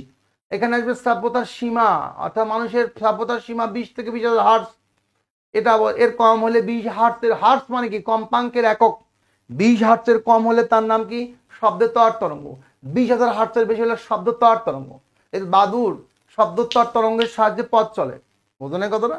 শব্দোত্তর তরঙ্গের সবসময় যে ক্ষতিকর দিক তা না, কিছু উপকারী দিকও আছে। অর্থাৎ উচ্চ শব্দ সবসময় ক্ষতিকর না, কিছু অমিশ্রিত তরল পদার্থ যেগুলো মিশ্রিত করতে শব্দোত্তর তরঙ্গ ব্যবহৃত হয়। শব্দোত্তর তরঙ্গ বোঝো নাই? যেগুলো মেশে না সেগুলোকে মেশাতে পানি আর পারদকে মিক্সার করবা কার সাহায্যে? শব্দোত্তর তরঙ্গের সাহায্যে। চিকিৎসা বিজ্ঞানে আল্ট্রাসোনোগ্রাম করে না, আল্ট্রাসোনোগ্রাম করে এই পেটের মধ্যে ঘা আছে কিনা, ইভেন বাচ্চা আছে কিনা, বাচ্চার সাইজ কত বড়, বাচ্চা ছেলে মেয়ে সব কিছু দেখা যায় আল্ট্রাসোনোগ্রাম করে। এটাও শব্দোত্তর তরঙ্গের সাহায্যে চলে। তো এরকম করে তোমার শব্দোত্তর তরঙ্গের কিছু ব্যবহার শিখতে হবে। তোমার এখানে কি বলে একটা সূত্র পড়তে হয়, সেভিন্স ল। এই সাউন্ড সেভিন্স ল অর্থাৎ শব্দের তীব্রতার হ্রাস বৃদ্ধি সংক্রান্ত যে সূত্র তার নাম সেভিন্স ল। এটাকে তোমার বিজ্ঞানী সেভিন্স আবিষ্কার করেছিল, সেইখান থেকে বলা হয় সেভিন্স ল। বিজ্ঞানী সেভিন্স, অনেকে সাবিনাও বলে।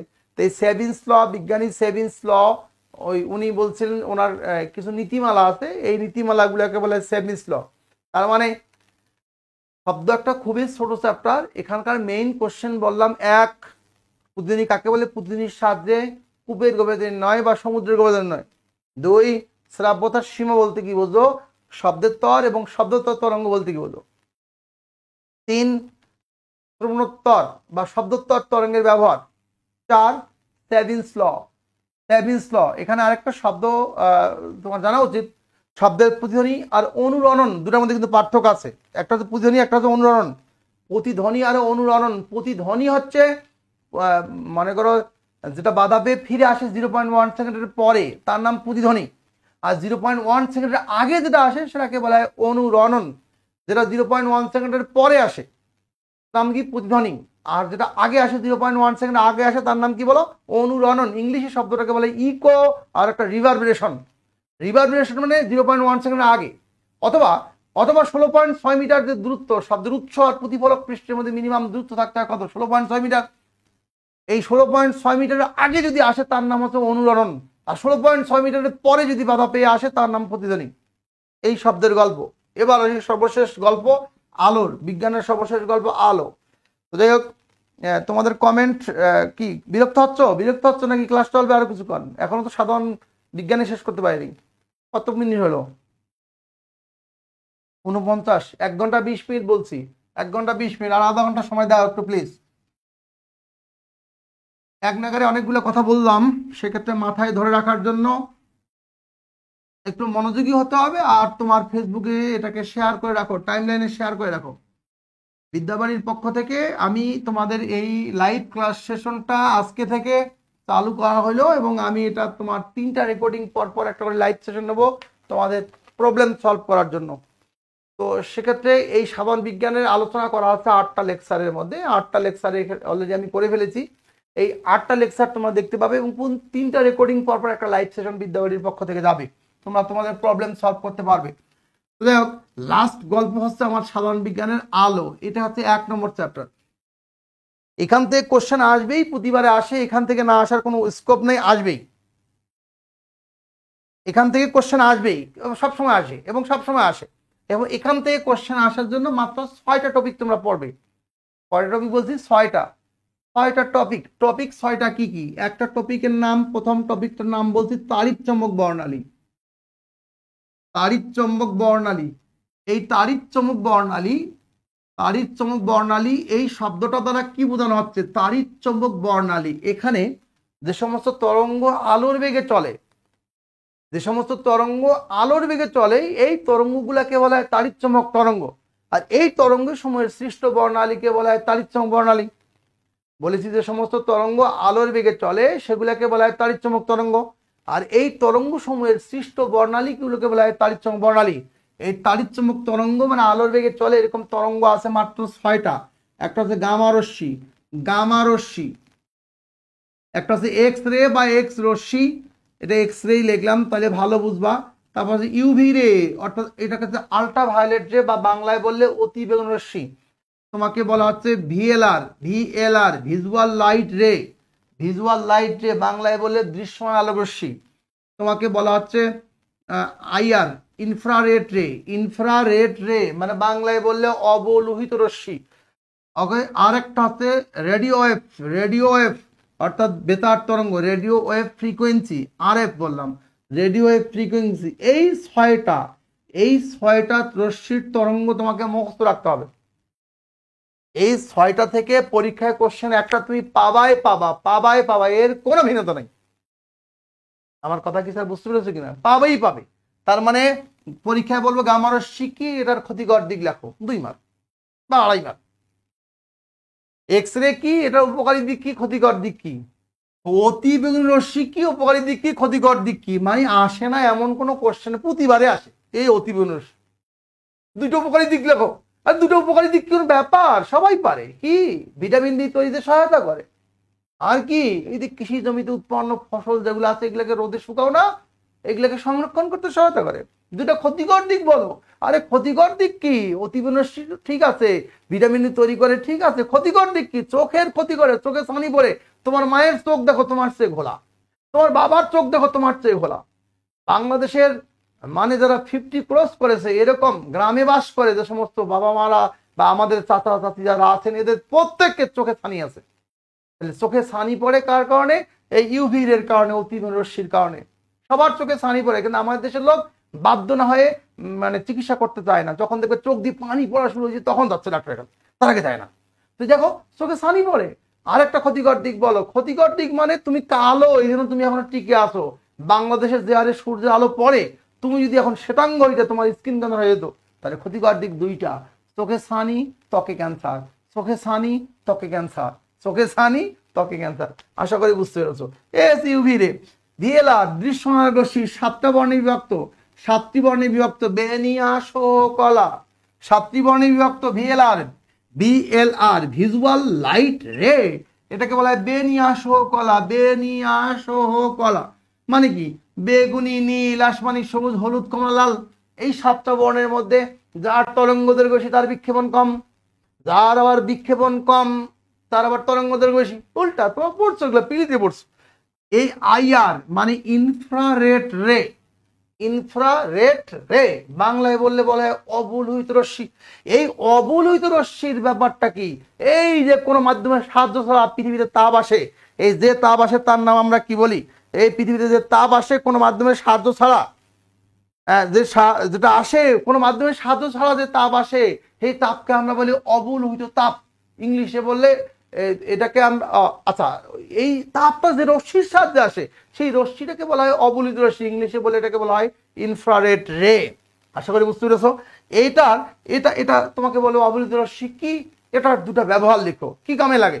আর আশ্চর্য, তাপ না হলে পৃথিবী চলবে নাকি? তার মানে তুমি এটার সংজ্ঞা শিখতে হবে এবং এটার ব্যবহার শিখতে হবে। তাপ দিয়ে তো সবকিছু টিকতেছে। আর এরপরে আসে আরএফ, রেডিও ওয়েভ ফ্রিকোয়েন্সি, বাংলায় বলে বেতার তরঙ্গ। এই বেতার তরঙ্গের মধ্যে ভাগ আছে, একটা আছে মিডিয়াম ওয়েভ, একটা শর্ট ওয়েভ, একটা মাইক্রোওয়েভ। এ ভাই পৃথিবীতে এখন টোটাল যুগটা হচ্ছে মাইক্রোওয়েভের। যত তার ছিঁড়া চিন্তা যা আছে সব আছে মাইক্রোওয়েভ।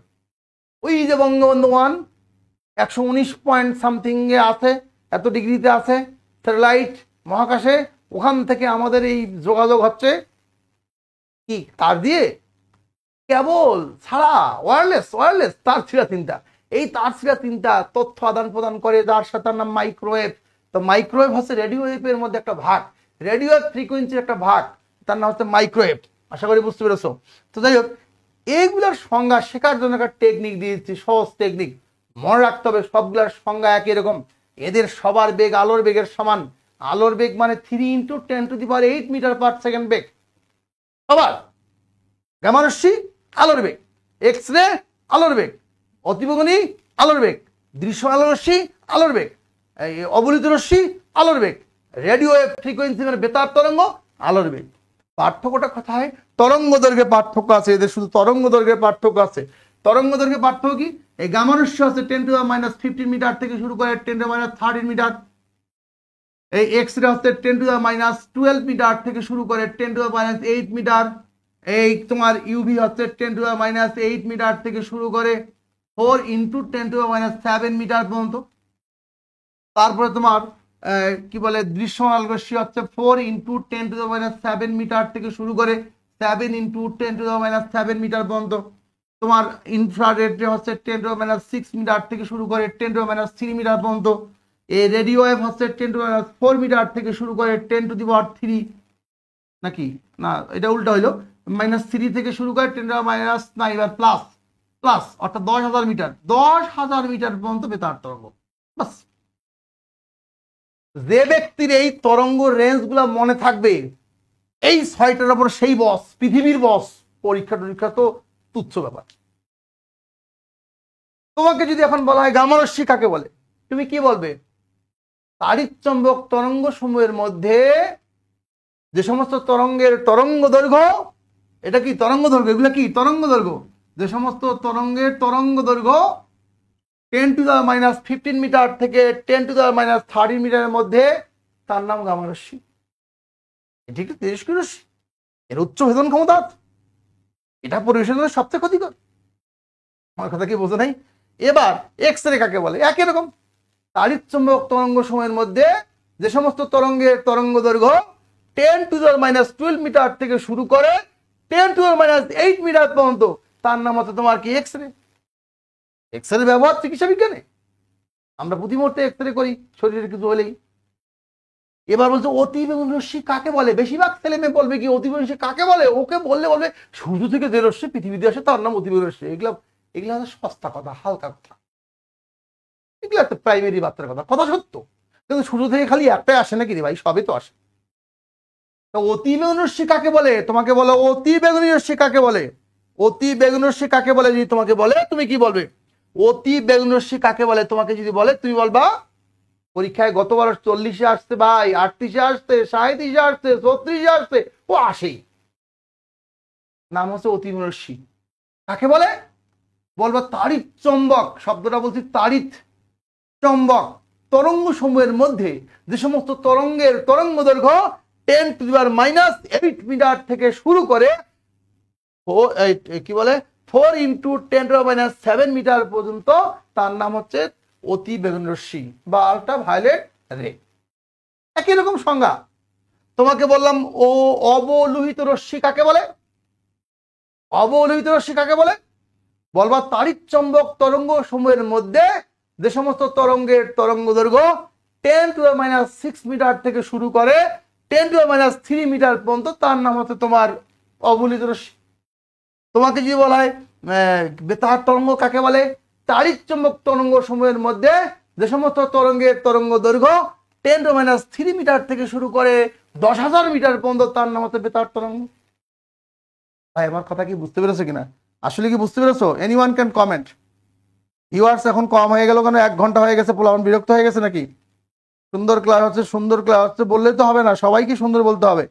ওকে, একটু কমেন্ট করো তো, আমাকে একজন বলো অবলোহিত রশ্মি কাকে বলে। এনিওয়ান ক্যান সে, জাস্ট অবলোহিত রশ্মি কাকে বলে, অবলোহিত রশ্মি কাকে বলে, আমার সংজ্ঞা অনুযায়ী তোমরা বলবা, পরীক্ষা আসবে। অবলোহিত রশ্মি কাকে বলে বলো, একজন কমেন্টে বলো অবলোহিত রশ্মি কাকে বলে। এটা কিন্তু স্ক্রিনশট দিয়ে রাখো মাস্ট।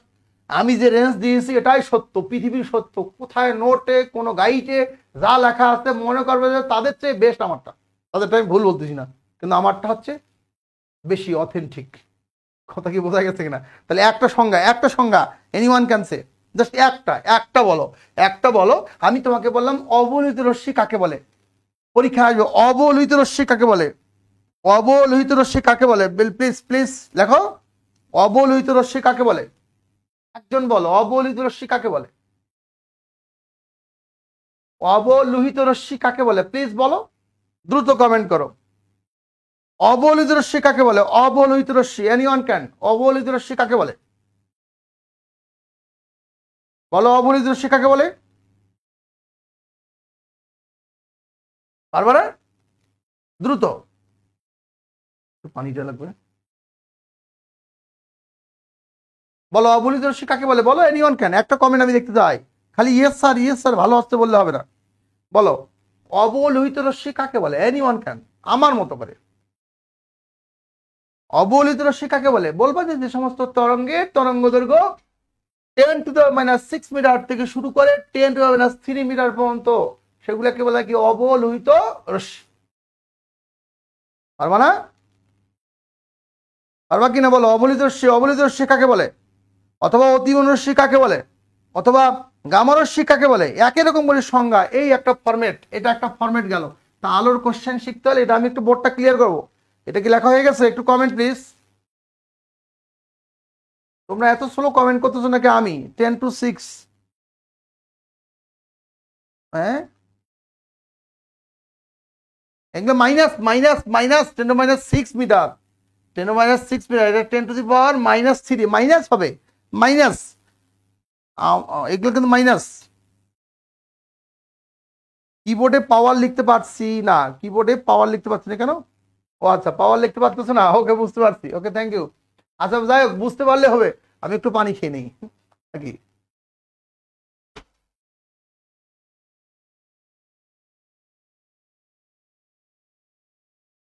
ওকে, একটু দেখো, বুঝেছি sir, okay good thank you. তাহলে আমি এটা তারিচুং বর্ণালীর গল্প দিয়ে দিলাম, এটা ক্লস, নতুন আর একটা গল্প।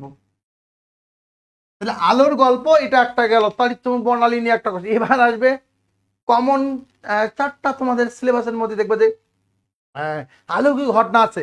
একটা হচ্ছে প্রতিফলন, একটা প্রতিসরণ, একটা কি বলে বিক্ষেপণ, একটা বিচ্ছুরণ, আর একটা হচ্ছে আলোর তড়িৎ ক্রিয়া। 5টা তাহলে আলোর প্রতিফলন, আলোর প্রতিফলন, তারপরে আলোর প্রতিসরণ, তারপর হচ্ছে আলোর বিচ্ছুরণ,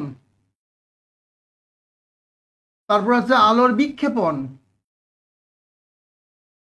তাহলে ওই যে এতক্ষণ যেটা পড়েছে সেটা তারিচুং বর্ণালী ছিল।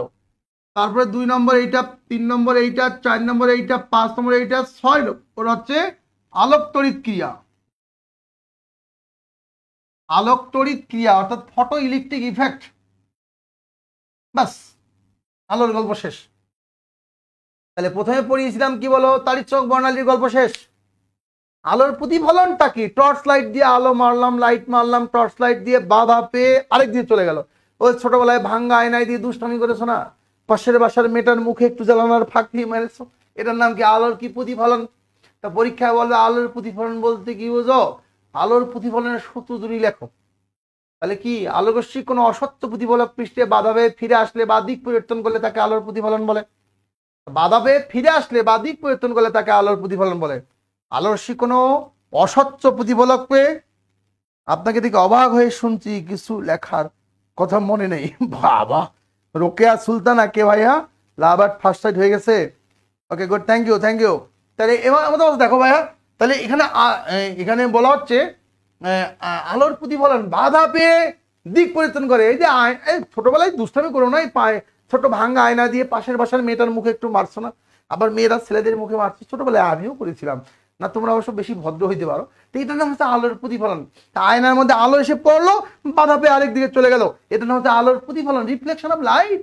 পরীক্ষা বলবে আলোর প্রতিফলন কাকে বলে, প্রতিফলনের দুটো সূত্র লেখো, কোনো ব্যাপার না।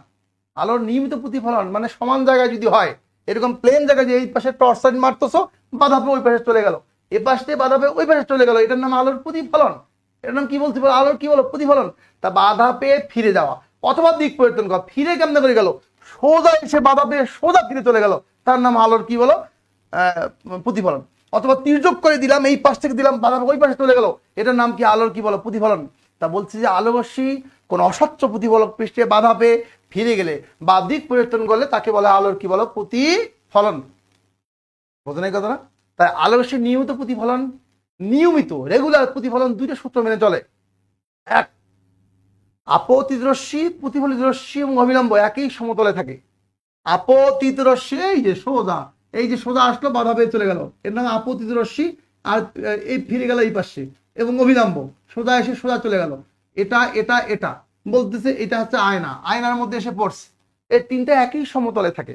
তাহলে আপতিত রশ্মি, প্রতিফলিত রশ্মি এবং আপতন বিন্দুতে অঙ্কিত অবিলম্ব একই সমতলে থাকে, এটা একটা সূত্র। সেকেন্ড সূত্র, এই আপতন কোণ আর প্রতিফলন কোণ সমান। বেশ, আলোর প্রতিফলনের কোনো গল্পই নেই এখানে। একটা ওই যে আয়নার মধ্যে পড়ে, তা আলোর প্রতিফলন কোথায় হয়, আলোর প্রতিফলন কোথায় হয়, আয়নার মধ্যে। Good, thank you. Okay, good, thank you, good, thank you. Swarnali Sandhya, বাবা স্বর্ণালী সন্ধ্যা, সেই নাম রাখছো তুমি ভাই, স্বর্ণালী সন্ধ্যা। স্বর্ণালী সন্ধ্যা একটা গান আছে নাকি জানো, এই সুন্দর স্বর্ণালী সন্ধ্যায়, খুব সুন্দর গান। তো ওই যে স্বর্ণালী সন্ধ্যা, তোমার নাম কি এরকমই, তোমার নাম শুনলে তো মানুষ প্রেমে পড়ে যাবে, এখানে তুমি ছেলে নামে আল্লাহ জানে। যাই হোক, এখন কথা হচ্ছে ভাই, একটা কথা ব্যাপার বুঝো, এমন আমি বললাম যে আলোর প্রতিফলন হয় কোথায়, দর্পণে, দর্পণে, দর্পণে মানে আয়নায়, আয়নায় আলোর প্রতিফলন কোথায়, আয়নায়। পরীক্ষা বলে দর্পণ কাকে বলে, দর্পণ কত প্রকার কি কি, দর্পণ কাকে বলে, দর্পণ কত প্রকার কি কি, তা দর্পণ কাকে বলে, দর্পণ কত প্রকার, পরিবার দর্পণ দুই প্রকার, একটা হচ্ছে গলীয় দর্পণ, একটা হচ্ছে তোমার কি বলে সমতল দর্পণ। হয়ে গেল, আলোর প্রতিফলনের আর কিচ্ছু নাই। তাহলে প্রশ্ন দুইটা, একটা আলোর প্রতিফলন কাকে বলে, প্রতিফলনের সূত্র দুই লেখো, চিত্র দুটো দিয়ে দিবা, ছোট চিত্র। প্রতিসরণ কাকে বলে, এবার আরেকটা বলছি, দর্পণ কাকে বলে, কত প্রকার কি কি, বাস প্রতিফলনের গল্প শেষ। এবার আসি প্রতিসরণ। প্রতিসরণ হচ্ছে গ্রামে টর্চ লাইট দিয়ে মাছ ধরা, দেখো নাই, গ্রামে টর্চ লাইট দিয়ে মাছ ধরে, দেখো নাই, এই টর্চ লাইট দিয়ে পানিতে মাছ ধরে গ্রামে বর্ষাকালে। এখন দেখবে যে গ্রামে, তো তোমার গ্রামে দেখবে যে সব মানুষ মাছ ধরে, তুমি মনে করলে যে আমি একটা মাছ ধরতে যাই, সারা রাত ঘুরে দুটো পুঁটি মাছ ধরতে পারবে না। কারণ এই যে ফাঁকা জায়গা মানে বায়ু, বায়ু থেকে যখন আলোটা পানিতে ঢুকবে, ঢোকার সময় একটু মোচড় দিয়ে আবার শোয়া যাবে, মানে একটু বেঁকে যাবে। আলোর সেই বেঁকে যাওয়ার ঘরটাকে বলা হচ্ছে আলোর প্রতিসরণ। তাহলে এক মাধ্যম মানে বায়ু মাধ্যম, ফাঁকা জায়গা বায়ু মাধ্যম, আর নিচে কি বলো, এটা পানি। তাহলে বায়ু থেকে পানি যখন আলো ঢোকে, এই বায়ু থেকে পানিতে ঢোকার সময় মাঝখানে বিভেদ তলে গিয়ে কিছুটা বেঁকে যাবে, মাঝখানে বিভেদ তলে গিয়ে কিছুটা বেঁকে যাবে বা দিক পরিবর্তন করবে। আলোর সেই বেঁকে যাওয়া বা দিক পরিবর্তনের ঘটনাকে বলা হচ্ছে আলোর প্রতিসরণ। আবার বলি, দুটো মাধ্যম, মাধ্যম কটা, দুটা, একটা হচ্ছে স্বচ্ছ, সরি হালকা, একটা ঘন, অপেক্ষাকৃত হালকা একটা ঘন, হালকা আর একটা কি বলো, ঘন, হালকা আর কি ঘন। তা হালকা মাধ্যম থেকে ঘন মাধ্যমে, হালকা থেকে ঘনর দিকে, হালকা থেকে ঘনর দিকে যাওয়ার সময়, হালকা থেকে ঘনর দিকে যাওয়ার সময় আলোর সেই কিছুটা বেঁকে যাবে, আলোর সেই দিক পরিবর্তন হওয়ার ঘটনাকে বলা হচ্ছে আলোর কি বলো, প্রতিসরণ। আমি বলি মোচড় দেওয়া, মানে পানিতে ঢোকার সময় এই যে উপরিপৃষ্ঠ পানির মাঝখান উপরে আছে না, এটার মধ্যে একটু ধাক্কা খাবে, একটু মোচড় দেবে, মোচড় দেওয়া বোঝো না, এই যে মেয়েরা দেখবে যত বড় হোক, অনেক বড় মানে বিখ্যাত হলে দেখবে যে ওদের এই মুদ্রা দোষ আছে, কিছু হলে যা তোর সঙ্গে কোনো কথা নেই, একটু মুখটা মোচড় দিয়ে দিল। এই যে মোচড় দেওয়া, এই মোচড় দেওয়াটাকে বলো আলোর কি বলো, প্রতিসরণ। তো মোচড় যে সবসময় ভালো দিক তা না, আমি বলি সবসময় এই গল্প। মোচড় ওই যে মাথায় করে এক গোয়ালিনী দুধের হাড়ি নিয়ে যাচ্ছে হাটে, আর ভাবতেছে এই দুধ বেচা মুরগি কিনবো, মুরগি বেচা এবার ছাগল কিনবো, ছাগল বেচা অনেকগুলো ছাগল হবে, তারপর গরু কিনবো, গরু বেচে এইবার বৈশাখী মেলায় লাল শাড়ি লাল টিপ পরে মেলার ভিতরে হেঁটে যাবো, আর পুরুষ মানুষ দেখে আমাকে দেখে প্রিজিং করবে না, আমি তখন বললো যা, যা বলার সাথে সাথে মাথা থেকে দুধের হাড়ি পড়ে গেছে, মুরগি হাঁস গরু ছাগল সব শেষ, স্বপ্নের অপমৃত্যু। তো মোচড় কিন্তু সবসময় ভালো না। তো তো আলোর রশ্মির এই মোচড় দেওয়ার যে ঘটনা তার নাম আলোর প্রতিসরণ। আবার বলি, হালকা স্বচ্ছ মাধ্যম থেকে ঘন স্বচ্ছ মাধ্যমে যাওয়ার সময়, হালকা স্বচ্ছ মাধ্যম থেকে ঘন স্বচ্ছ মাধ্যমে যাওয়ার সময় মাধ্যম দ্বয়ের বিভেদ তলে মানে যেখানে পার্থক্য তৈরি করছো, এই তলটার মধ্যে আলোক রশ্মি কিছুটা বেঁকে যায়। আলোক রশ্মির এই দিক পরিবর্তন বা বেঁকে যাওয়ার ঘটনাকে বলা হয় আলোর প্রতিসরণ। তাহলে চিত্র যদি আঁকি এরকম মনে করো যে এটা হচ্ছে ঘন মাধ্যম, এই ঘন মাধ্যম, এই আলোক রশ্মি এরকম হালকা থেকে আসতেছে মনে করো, যাওয়ার সময় এই সোজা না গিয়ে একটু বেঁকে আসবে, অবিলম্বের দিকে বেঁকে আসবে। এটা হচ্ছে আই, এটা হচ্ছে আর। তাহলে প্রতিসরণ কোনটা ছোট হয়ে গেছে, আপতন কোনটা বড় হয়ে গেছে। আলোর শিরে বেঁকে দেওয়ার ঘটনাকে বলা হচ্ছে আলোর কি প্রতিসরণ। বুঝো না এই কথাটা? আর আমি মেয়ে, অসংখ্য ধন্যবাদ আপনার গানের ঘটনা। আরে পাম দিস না ভাই, পাম দিস না, পাম দিস না। তো যাই হোক, আলোর শিরে বেঁকে যাওয়াকে বলছে আলোর কি প্রতিসরণ। তাই বলো, আলোর শিরে বেঁকে যাওয়া বা মোচড় দেওয়াটা আলোর কি বলছে, প্রতিসরণ। বুঝো নাই? এখান থেকে ব্যাখ্যামূলক কোশ্চেন আসে। তা সকল ব্যাখ্যামূলক কোশ্চেনের জন্য আরেকটু ওয়েট করো। এবার আসি বিচ্ছুরণ। বিচ্ছুরণ ব্যাপারটাকে, বিচ্ছুরণ হচ্ছে যৌগিক বর্ণকে কোন মাধ্যমের সাপেক্ষে ভাগ করার যে প্রক্রিয়া। পরীক্ষায় বলবে প্রিজম, একটা প্রিজম, এই যে প্রিজম কাচের তৈরি একটা বস্তু প্রিজম, এই প্রিজমের মধ্যে সাদা বর্ণের আলো দিলাম, এখানে সাদা বর্ণের আলো দিলাম, এই পাশে ভাগ হয়ে যাবে, 7টা বর্ণে ভাগ হয়ে যাবে, 7টা বর্ণে, 4 5 6 7, 7টা বর্ণে ভাগ হয়ে গেছে। এই যে 7টা বর্ণে ভাগ হয়ে গেল, অর্থাৎ প্রথমে হচ্ছে বে, তারপর নি, আ, স, হ, ক, লা। কোন যৌগিক বর্ণ, এটা ভাই পরীক্ষায় সবচেয়ে বেশি আসে, কোন যৌগিক বর্ণকে কোন মাধ্যম, এর নাম প্রিজম, কাচের তৈরি একটা ত্রিভুজ আকৃতির বস্তু, তার নাম হচ্ছে প্রিজম। এটা হচ্ছে তোমার আলোর বিচ্ছুরণ। তাহলে কোন যৌগিক বর্ণকে কোন মাধ্যমের সাপেক্ষে ভাগ করার যে প্রক্রিয়া তার নাম হচ্ছে আলোর বিচ্ছুরণ। এখানে দেখো বেনি আসো কলা মানে কি, বেগুনি নীল আসমানি সবুজ হলুদ কমলা লাল, বেগুনি নীল আসমানি সবুজ হলুদ কমলা লাল, এরকম 7টা বর্ণে ভাগ করে ফেলছে। এই 7টা বর্ণে ভাগ করার যে প্রসেস বা প্রক্রিয়া তার নাম হচ্ছে তোমার আলোর কি বলো, বিচ্ছুরণ। আমার কথা কি বুঝতে পারছো? তা তোমাকে কি বলে আলোর বিচ্ছুরণ কাকে বলে বলতে পারবো না? বলতে পারবো যে কোনো মাধ্যমের সাপেক্ষে, কোনো যৌগিক বর্ণকে কোনো মাধ্যমের সাপেক্ষে মূল বর্ণের আলোয় ভাগ করার যে প্রক্রিয়া তার নাম আলোর বিচ্ছুরণ। এই 7টা বর্ণকে বলা হয় মূল বর্ণ। এই 7টা বর্ণকে কি বলা হয় বলো, মূল বর্ণ। মৌলিক নয়, মূল। মৌলিক 3টা, ওই যে আসল বা সুনীল যেগুলো পড়ছো, বাট এগুলো মূল। মূল মানে হচ্ছে তোমরা যেগুলো পড়েছো, আমরা যেগুলো ব্যবহারিক জন্য বলি, কচু পাতা কালার, ইট কালার, ছাই কালার, পেস্ট কালার, মাটিয়া কালার, কলিজা কালার, এগুলো ফাও কালার, এগুলো কোনো কালার না। কালার বেসিক্যালি 7টা, বেনি আসো কলা, বেনি আসো কলা। তাহলে যৌগিক বর্ণকে কোনো মাধ্যমের সাপেক্ষে ভাগ করার যে প্রসেস তার নাম হচ্ছে তোমার আলোর কি বিচ্ছুরণ। তাহলে কোনো যৌগিক বর্ণকে কোনো মাধ্যমের সাপেক্ষে ভাগ করার প্রক্রিয়াকে বলে আলোর কি বলো, বিচ্ছুরণ। আশা করি বুঝতে পেরেছো আমার কথা কি স্যার, বোঝা গেছে কিনা? তাহলে কোনো যৌগিক বর্ণকে কোনো মাধ্যমের সাপেক্ষে, চিত্র কি পেন্সিল দিয়ে আঁকতে হবে? 100%। চিত্র আঁকতে গেলে পেন্সিল দিয়ে। চিত্রের কথা যখন প্রিয়া বিশ্বাস বলেছে তাই একটু বলি, চিত্র মানে শুধু প্রবাহ চিত্র আঁকবে, শুধু প্রবাহ চিত্র। তো এটা আলোর বিচ্ছুরণ, এটা আলোর প্রতিসরণ। প্রতিসরণ কি, এটা ছিল হালকা মাধ্যম, এই যে হালকা থেকে ঘনতে গেছে, যাওয়ার সময় সোজা না গিয়ে একটু বেঁকে আসছে, এটা আলোর প্রতিসরণ। আর যৌগিক বর্ণকে কোন মাধ্যমের সাপেক্ষে ভাগ করার যে প্রক্রিয়া তার নাম আলোর কি বলছি, বিচ্ছুরণ। দেখো এবার বলছি বিক্ষেপণ নিয়ে একটু কথা বলি। বিক্ষেপণ হচ্ছে কোনো একটা বস্তুকে কোনো একটা বর্ণে দেখা যায়।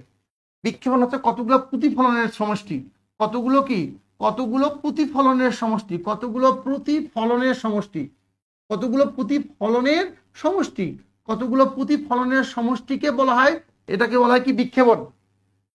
কোন বস্তুর উপর যদি আলোকরশ্মি আপতিত হয়, তাহলে বস্তু, মনে আমার এই যে পাঞ্জাবি, এখানে আলোকরশ্মি পড়তেছে, তা আলোকরশ্মি পড়লে, বস্তুর আলোকরশ্মি পড়লে বস্তুর কণাসমূহ আলোকরশ্মিকে বিভিন্ন দিকে ছড়িয়ে দেয়। আলোকরশ্মিকে বিভিন্ন দিকে ছড়িয়ে পড়ার যে ঘটনা তার নাম হচ্ছে আলোর বিক্ষেপণ। আই রিপিট, কোন বস্তুর উপর আলোকরশ্মি আপতিত হলে বস্তুর কণাসমূহ আলোকরশ্মিকে বিভিন্ন দিকে ছড়িয়ে দেয়। আলোকরশ্মির এই বিভিন্ন দিকে ছড়িয়ে পড়ার যে ঘটনা তার নাম হচ্ছে আলোর কি বলো, বিক্ষেপণ। কথা কি বোঝা গেছে? কোন বস্তুর উপর আলোকরশ্মি আপতিত হলে বস্তুর কণাসমূহ আলোকরশ্মিকে বিভিন্ন দিকে ছড়িয়ে দেয়। আলোকরশ্মির বিভিন্ন দিকে ছড়িয়ে পড়ার ঘটনাকে বলা হচ্ছে আলোর কি বলো, বিক্ষেপণ। আশা করি বুঝতে পেরেছো, কথা কি বোঝো নাই? আলোর বিক্ষেপণ, বিক্ষেপণ তার মানে কতগুলো প্রতিফলনের সমষ্টি। আর বিচ্ছুরণ বলছে যৌগিক বর্ণকে ভাগ করার যে প্রসেস তার নাম হচ্ছে কি বলো, তার নাম হচ্ছে তোমার কি, বিচ্ছুরণ। এইবার সে আলোর তড়িৎ ক্রিয়া, এই পরীক্ষা আসে আইনস্টাইনের আলোর তড়িৎ ক্রিয়ার সমীকরণটা লিখো। ইংলিশে বলে ফটো ইলেকট্রিক ইফেক্ট। আলোর তড়িৎ ক্রিয়া খুবই সোজা একটা ব্যাপার। তোমরা ওই যে সোলার প্যানেলে তো সৌর বিদ্যুৎ প্রকল্প দেখো, সৌর বিদ্যুৎ প্রকল্প দেখছো কিনা? দেখতো সৌর বিদ্যুৎ প্রকল্প। এই সৌর বিদ্যুৎ প্রকল্পে দেখবে যে ছাদের উপরে, বাড়ির ছাদের উপরে, টিনের উপরে একটা প্যানেল থাকে। এই প্যানেলটার উপরে এই প্লেটের মতন বসানো থাকে, এটার উপরে সূর্যের আলো পড়ে। এটার পড়লে ওটা থেকে ইলেকট্রন নির্গত হয়। তাহলে কোনো ধাতব পরমাণুর উপর, কিছু কিছু ধাতব পরমাণুর উপর যদি সূর্যের আলোর ফোটন কণা, মানে পরমাণু হচ্ছে মৌলিক পদার্থের ক্ষুদ্রতম কণা, আলোর কণার নাম ফোটন। ফোটন ফোটন ফোটন বলো, ফোটন কি? আলোর কণা। বলো, ফোটন কি? আলোর কণা। আলোর কণাকে বলা হয় কি? ফোটন। তাহলে কোনো ধাতব বস্তুর পরমাণুর উপর যখন আলোর ফোটন কণা পড়ে, সংশ্লিষ্ট ধাতব পরমাণু থেকে ইলেকট্রন নির্গত হয়। আলোক রশ্মির এই ইলেকট্রন নির্গত হওয়ার ঘটনাকে বলা হয় আলোক তড়িৎ ক্রিয়া। বোঝো নাই? মনে করো একটা বস্তুর মধ্যে এরকম করে বস্তুর মধ্যে আলো পড়তেছে। কি পড়তেছে? আলো। আলোর কি? ফোটন। আলোর কি পড়বে? ফোটন। পড়লে সংশ্লিষ্ট বস্তু থেকে ইলেকট্রন নির্গত হয়। সংশ্লিষ্ট বস্তু থেকে ইলেকট্রন নির্গত হয়। ইলেকট্রন নির্গত হওয়ার ঘটনাকে বলা হচ্ছে আলোক তড়িৎ ক্রিয়া। তাহলে বলতেছে আবার কিছু কিছু ধাতব পরমাণুর উপরে আলোকের ফোটন কণা আপতিত হলে সংশ্লিষ্ট ধাতব পরমাণু থেকে যে ইলেকট্রন নির্গত হয় তার নাম আলোক তড়িৎ ক্রিয়া। ইংরেজিতে বলা হয় এটাকে বলা হয়, ইংরেজি গেলে এটাকে বলা হয়, ইংরেজি এটাকে বলা হচ্ছে তোমার কি বলে? Photo electric effect. Photo electric effect. এখন সমীকরণটা কি জিনিস? মনে করো আমি তোমার হাত ধরে টানতেছি, তোমার হাতটা ছিঁড়ে ফেলবো, আমার টার্গেট। তুমিও টানতেছো তোমার হাতকে রক্ষা করার জন্য, স্বাভাবিক ব্যাপার। তা আমি তোমার হাত টানতেছি 50 কিলো জুড়ে, তুমি তোমার হাত ধরে টানতেছো 30 কিলো জুড়ে, তবুও তোমার হাতটা ছিঁড়ে যাবে। কারণটা কি? আমার শক্তি বেশি 50, তাহলে কত কিলো জুড়ে ছিঁড়বে? 50 বিয়োগ 30, 20 কিলো জুড়ে ছিঁড়ে যাবে। এটার নাম হচ্ছে আলোক কি বলে? তড়িৎ সমীকরণ। আলোক তড়িৎ কি? আইনস্টাইনের আলোক তড়িৎ সমীকরণ। বোঝনের ব্যাপারটা? আইনস্টাইন বলতেছে একটা বস্তুতে হাফ mv² বেগে নির্গত হবে, ইলেকট্রন নির্গত হবে। তাহলে একটা বস্তু ফোটন কর্তৃক নির্গত শক্তি, ফোটন কর্তৃক প্রদত্ত শক্তি, এটাকে যদি এইচ নিউ দ্বারা প্রকাশ করি, এইচ নিউ দ্বারা প্রকাশ করি, আর ইলেকট্রন ধরে রাখার জন্য পরমাণু কি চাবে? আমার ইলেকট্রন আমার কাছে থাক। তুমি কি চাবে? তোমার হাত ছিঁড়ে ফেলি? তো তুমি তোমার হাতকে ধরে রাখতে হবে না? তো পরমাণু চাবে আমার ইলেকট্রন আমার কাছে থাক। কিন্তু আলো চাবে যে ইলেকট্রন বের করে দেবো। তা আলো যখন মানে বল প্রয়োগ করছে, শক্তি প্রয়োগ করছে, সেই শক্তি হচ্ছে এইচ নিউ। আর ওই পরমাণু ইলেকট্রন ধরে রাখার জন্য প্রদত্ত শক্তি হচ্ছে ডাব্লিউ নট। এই যে হাফ, এটাই হচ্ছে আইনস্টাইনের ফটো তড়িৎ ক্রিয়া সমীকরণ। সহজ। আই রিপিট, এখানে বলছিলাম এটা ফোটন কর্তৃক প্রদত্ত শক্তি। এটা হচ্ছে পরমাণুর নিউক্লিয়াস ইলেকট্রনকে ধরে রাখার জন্য প্রদত্ত শক্তি। এই দুই শক্তি মাইনাস হবে হাফ mv² গতি শক্তি, ইলেকট্রন নির্গত হয়ে যাবে। আশা করি বুঝতে পেরেছো। তাহলে একটা পদার্থের ইলেকট্রন নির্গত হয়, এটাকে বলে হাফ mv²। দেখো এইখানে হচ্ছে এইচ নিউ, এটা হচ্ছে ফোটন কর্তৃক প্রদত্ত শক্তি, এটা হচ্ছে ইলেকট্রন ধরে রাখার জন্য প্রদত্ত শক্তি। আমি তোমার হাত ধরে টানতেছি, মনে করো যে তোমার হাতে তুমি শক্তি দিচ্ছ 30 কিলো জুল, আমি টানতেছি 50 কিলো জুলে, তাহলে 20 কিলো জুলে তোমার হাত ছিটকে যাবে না? এটা হচ্ছে আইনস্টাইনের সমীকরণ। তাহলে কোন ধাতব পরমাণুর উপর ইলেকট্রন, কোন ধাতব পরমাণুর উপর ইলেকট্রন যখন পড়ে, তাহলে সংশ্লিষ্ট ধাতব পরমাণু থেকে ফোটন যখন পড়ে, তখন সংশ্লিষ্ট ধাতব পরমাণু থেকে ইলেকট্রন নির্গত হয়। এটাকে বলা হচ্ছে আলোক তড়িৎ ক্রিয়া। বোঝো নাই ভাই? এই এতক্ষণ যা পড়াইছি, এই যে মোট 6টা কোশ্চেন, এই হচ্ছে আলোর কোশ্চেন। আর এই যে ব্যাখ্যা যেগুলো আসে, এই যে একজন ছেলে বলছে আকাশ নীল লেখা আলোর বিক্ষেপণের কারণে, হ্যাঁ, এই ব্যাখ্যাগুলোর জন্য শুধুমাত্র আমার 3টি বাক্য মনে রাখবা। এই 3টি বাক্যই কমেন্ট আকারে এখন লিখে রাখবা, মাথায় জীবনের তরে মনে রাখবা। আকাশ নীল দেখায় কেন, হ্যাম দেখায় কেন, ত্যান দেখায় কেন, সব ব্যাখ্যার জন্য 3টি বাক্য মনে রাখবে। কোন বস্তুকে আকারে বড় ছোট, আঁকা বাঁকা উঁচু নিচু, বড় ছোট উঁচু নিচু আঁকা বাঁকা দেখা যায় প্রতিসরণের কারণে। তাহলে কি বলছি বলো? আকারে বড় ছোট উঁচু নিচু, বড় ছোট উঁচু নিচু আঁকা বাঁকা দেখা যায় প্রতিসরণের কারণে। তাহলে পরীক্ষায় বলবে লাঠি পানিতে ডুবালে বাঁকা দেখা যায় কেন? প্রতিসরণ। নৌকার বৈঠা পানিতে বাঁকা দেখা যায় কেন? প্রতিসরণ। সূর্যাস্তের সময় সূর্যকে বড় দেখা যায় কেন? প্রতিসরণ। সূর্যোদয়ের সময় সূর্যকে বড় দেখা যায় কেন? প্রতিসরণ। তাহলে কোন বস্তুকে আকারে বড় ছোট উঁচু নিচু আঁকা বাঁকা, বড় ছোট আঁকা বাঁকা উঁচু নিচু, বলো বলো, বড় ছোট আঁকা বাঁকা উঁচু নিচু, বলো, বড় ছোট আঁকা বাঁকা উঁচু নিচু, বড় ছোট আঁকা বাঁকা উঁচু নিচু, এটা কি বলো? প্রতিসরণ। সুইমিং পুলের পানির গভীরতা প্রকৃত গভীরতা কম মনে হয় কেন? প্রতিসরণ। সূর্যাস্তের সময় সূর্য বড় কেন? প্রতিসরণ। সূর্যোদয়ের সময় সূর্য বড় কেন? প্রতিসরণ। নৌকার বৈঠা পানিতে বাঁকা দেখা যায় কেন? প্রতিসরণ। তাহলে বড় ছোট আঁকা বাঁকা উঁচু নিচু প্রতিসরণ, মনে থাকবে কিনা? বাস। 2 নম্বর পয়েন্ট, কোন বস্তুকে কোনো একটা বর্ণে দেখা যায় আলোর বিক্ষেপণের কারণে। কোন একটা বস্তুকে কোনো একটা বর্ণে দেখা যায় আলোর কিসের কারণে? বিক্ষেপণ। আকাশ নীল, বিক্ষেপণ। সূর্যাস্তের সময় সূর্য লাল, বিক্ষেপণ। সূর্য বড়, প্রতিসরণ। বোঝো না এবার? সমুদ্র নীল, বিক্ষেপণ। তোমার ঠোঁট লাল, বিক্ষেপণ। আমার পাঞ্জাবি কালো যদি বলো, তবু বিক্ষেপণ। কালার নিয়ে কোনো কথা বললেই তার নাম বিক্ষেপণ।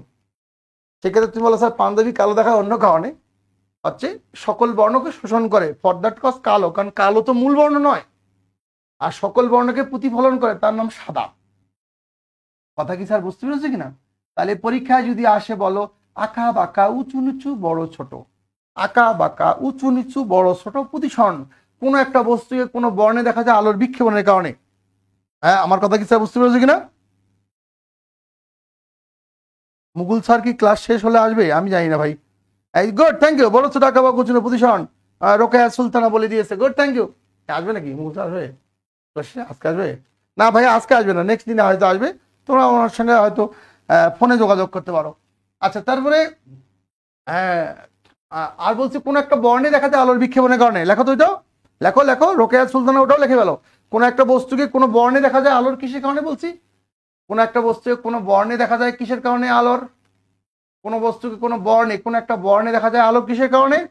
বর্ণে। বর্ণে দেখা যায় আলোর বিক্ষেপণের কারণে। ওকে, গুড, থ্যাংক ইউ। এই ছিল সাধারণ বিজ্ঞানের গল্প। অনেকক্ষণ ধরে গল্প করছি, হালকা 2 মিনিট করে ওগুলো একটু আলোচনা করি। এটা হচ্ছে 60 মার্কের আলোচনা। এবার কম্পিউটার আলোচনা বলি। কম্পিউটার আলোচনার জন্য সহজ টেকনিক, বিগত বিসিএস পরীক্ষার প্রশ্নগুলো পড়ে ফেলবা। 25 মার্কের আলোচনা, 25 মার্কের বিগত বিসিএস পরীক্ষার প্রশ্ন। কি বলছি বলো? বিগত বিসিএস পরীক্ষার প্রশ্ন, বিগত বিসিএস পরীক্ষার প্রশ্ন, বিগত বিসিএস পরীক্ষার প্রশ্ন, বিগত বিসিএস পরীক্ষার কোশ্চেন পড়ে ফেলবা। 25 মার্কের, আর কিচ্ছু করতে হবে না, ওটুকু শেষ। বিগত বিসিএস পরীক্ষার প্রশ্ন, সফটওয়্যার, হার্ডওয়্যার, পাওয়ার পয়েন্ট, বুঝো নাই? এগুলাই তোমার ওই যে ডাটা ইনফরমেশনের পার্থক্য, এগুলো রিপিট হয়। তাহলে বিগত বিসিএস পরীক্ষার প্রশ্ন পড়বে, বিগত বিসিএস পরীক্ষার প্রশ্ন এখান থেকে কমন পাওয়া, তুমি 7টা প্রশ্ন কমন পেয়ে যাবে ইজিলি। তাহলে বিগত বিসিএস পরীক্ষার কোশ্চেন পড়লেই কম্পিউটারের 25 মার্কের কাজ শেষ।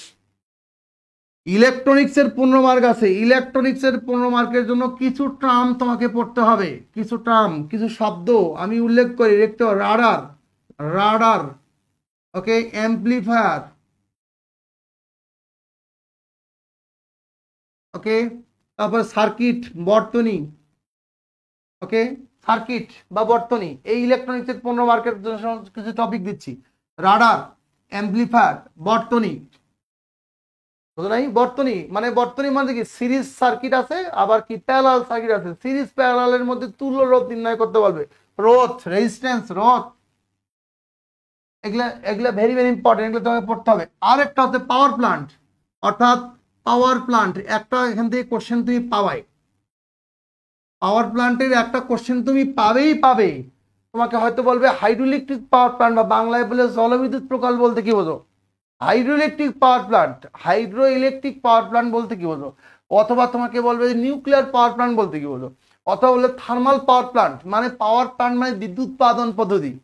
বিদ্যুৎ উৎপাদন পদ্ধতির গল্প আমি বলি ওই যে কুমিরের গল্পের মতন। গল্পের শুরু যেখানে হোক, গল্পের শুরু যেখানে হোক, গল্পের শুরু যেখানে হোক, শেষ পর্যন্ত কি বলো? শেষ পর্যন্ত কি কুমির? আর খুবই বিরক্ত হয়ে গেছে। আর বলছে তুমি এবার লিখবে হয়তো মাতা পিতার প্রতি কর্তব্য রচনা। ক্লাস 4-এর বাচ্চা, ভাইয়ের বাচ্চা, কি করবে? ও লেখছে মা বাবা তার সন্তানকে অনেক ভালোবাসে, ঠিক যেমন কুমিরও তার ছেলে মেয়েকে ভালোবাসে। এরপরে কুমিরের গল্প শুরু হয়ে গেছে। এরপর স্যার ওকে খুবই বিরক্ত হয়ে বলছে তুই এবার লিখবি পলাশী যুদ্ধ, দেখি কি করিস। বলছে নবাব সিরাজউদ্দৌলা মির্জাফরকে বিশ্বাস করে ভুল করেছিলেন। উনি আসলে খাল কেটে কুমির নিয়ে এসেছেন, কুমির একটু বছর জলে চলে স্থলে চলে। গল্পের শুরু যেখানে হোক, শেষ পর্যন্ত কুমির। বিদ্যুৎ তৈরির গল্পের হচ্ছে generator, no generator no electricity. সুতরাং জেনারেটর পড়তে হবে, জেনারেটর জেনারেটর জেনারেটর। তারপরে তড়িৎ মোটর, তড়িৎ মোটর মনে রাখতে হবে জেনারেটর ছাড়া বিদ্যুৎ তৈরি হয় না। বুঝতে পেরেছো কিনা? তুমি বলতো সৌর বিদ্যুৎ প্রকল্পে কি হয়, ওখানে জেনারেটর লাগে না, ওটা তো ওই যে আলোর তড়িৎ ক্রিয়া, চার্জিত হয়, নিচে চার্জিত হয়, কিন্তু ওটার তো জেনারেটর প্রয়োজন নেই। ওটা বড় পরিসর চিন্তা করলে তোমাকে জেনারেটর মাস্ট। তার মানে কি করে হাইড্রোইলেকট্রিক প্লান্ট, হাইড্রোইলেকট্রিক পাওয়ার প্লান্টটা একটু বলি, হাইড্রোইলেকট্রিক পাওয়ার প্লান্ট বা জলবিদ্যুৎ প্রকল্পটা একটু বলি।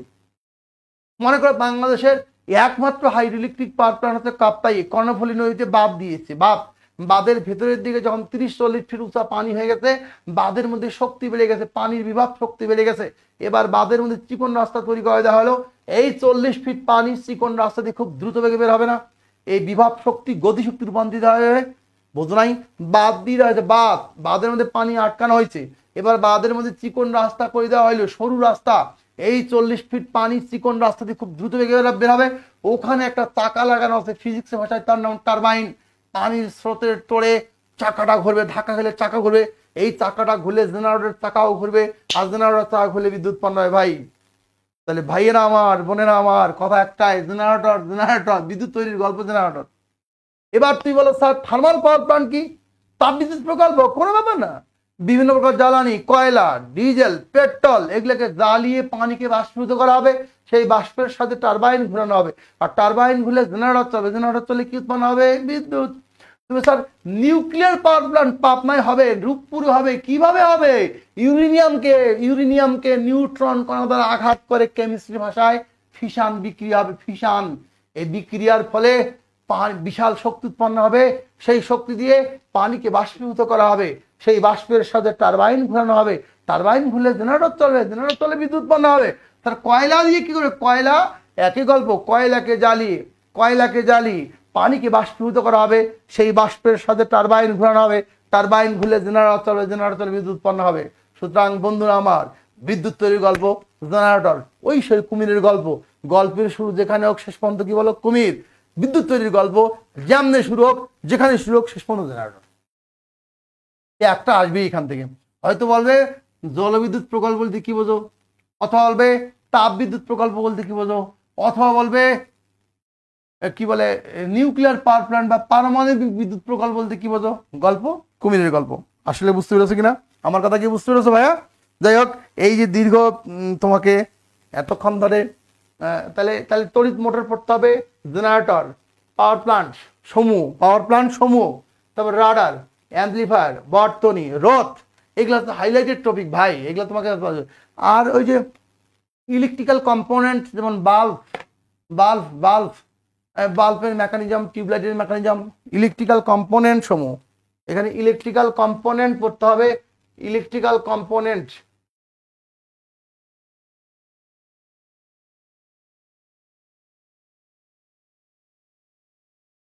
Electrical component. বাস, এই মোটামুটি হাইলাইটেড টপিক সম্পর্কে তোমাকে ধারণা দিলাম।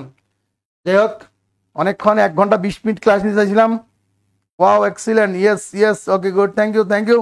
এতক্ষণ যারা ছিল তোমরা, আমি হচ্ছে হাবিবুল্লাহ বাহার আমার নাম। বাজারে প্রিলিমিনারির একটা বই আছে আমার, দেখবা, antibiotic of general science and technology. আর এইখানে 18টা ক্লাসের মাধ্যমে এমআইপিতে আমি এই টোটাল রিটেন ক্লাসটা নিয়ে ফেলেছি।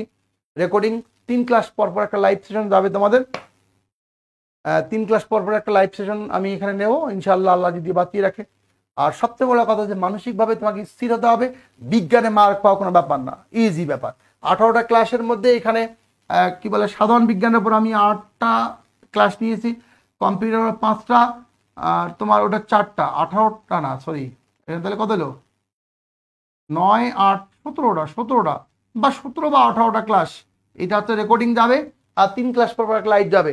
সুতরাং বিজ্ঞান তোমার কাছে খুবই ইজি। সেক্ষেত্রে তুমি এখানে যেটা ইনভলভমেন্টে হওয়ার জন্য এখানকার অথরিটির সঙ্গে যোগাযোগ করতে হবে। তারপরে আর কি, আবার দেখা হবে ইনশাল্লাহ। প্রত্যেকে ভালো থাকো। এতক্ষণ যে প্রাণবন্ত ক্লাসটা তোমরা করতে পারছো কিনা আমি জানি না, বা তোমাদের ভালো লেগেছে কিনা কমেন্ট করে জানাও। আমিও তো একটু আউটপুট চাই, তোমাদের ক্লাস কেমন লাগলো। আমি হচ্ছে হাবিবুল্লাহ বাহার, আমার পার্সোনাল আইডি হাবিবুল্লাহ বাহার, HABIB এটা হচ্ছে আমি হাবিবুল্লাহ বাহার, হাবিব স্যার বললেই চিনে, তোমাদের বড় ভাইদেরকে বললে ওরা চিনতে পারবে। হাবিবুল্লাহ বাহার, এটা আমার আইডি, ফেসবুক আইডি। প্রত্যেকে ভালো থাকো, তোমাদের প্রত্যেকের জন্য শুভকামনা। হুম, আবার দেখাবে ইনশাল্লাহ। ততক্ষণ কোন কোশ্চেন থাকলে করতে পারো, কোনো কোশ্চেন থাকলে করতে পারো,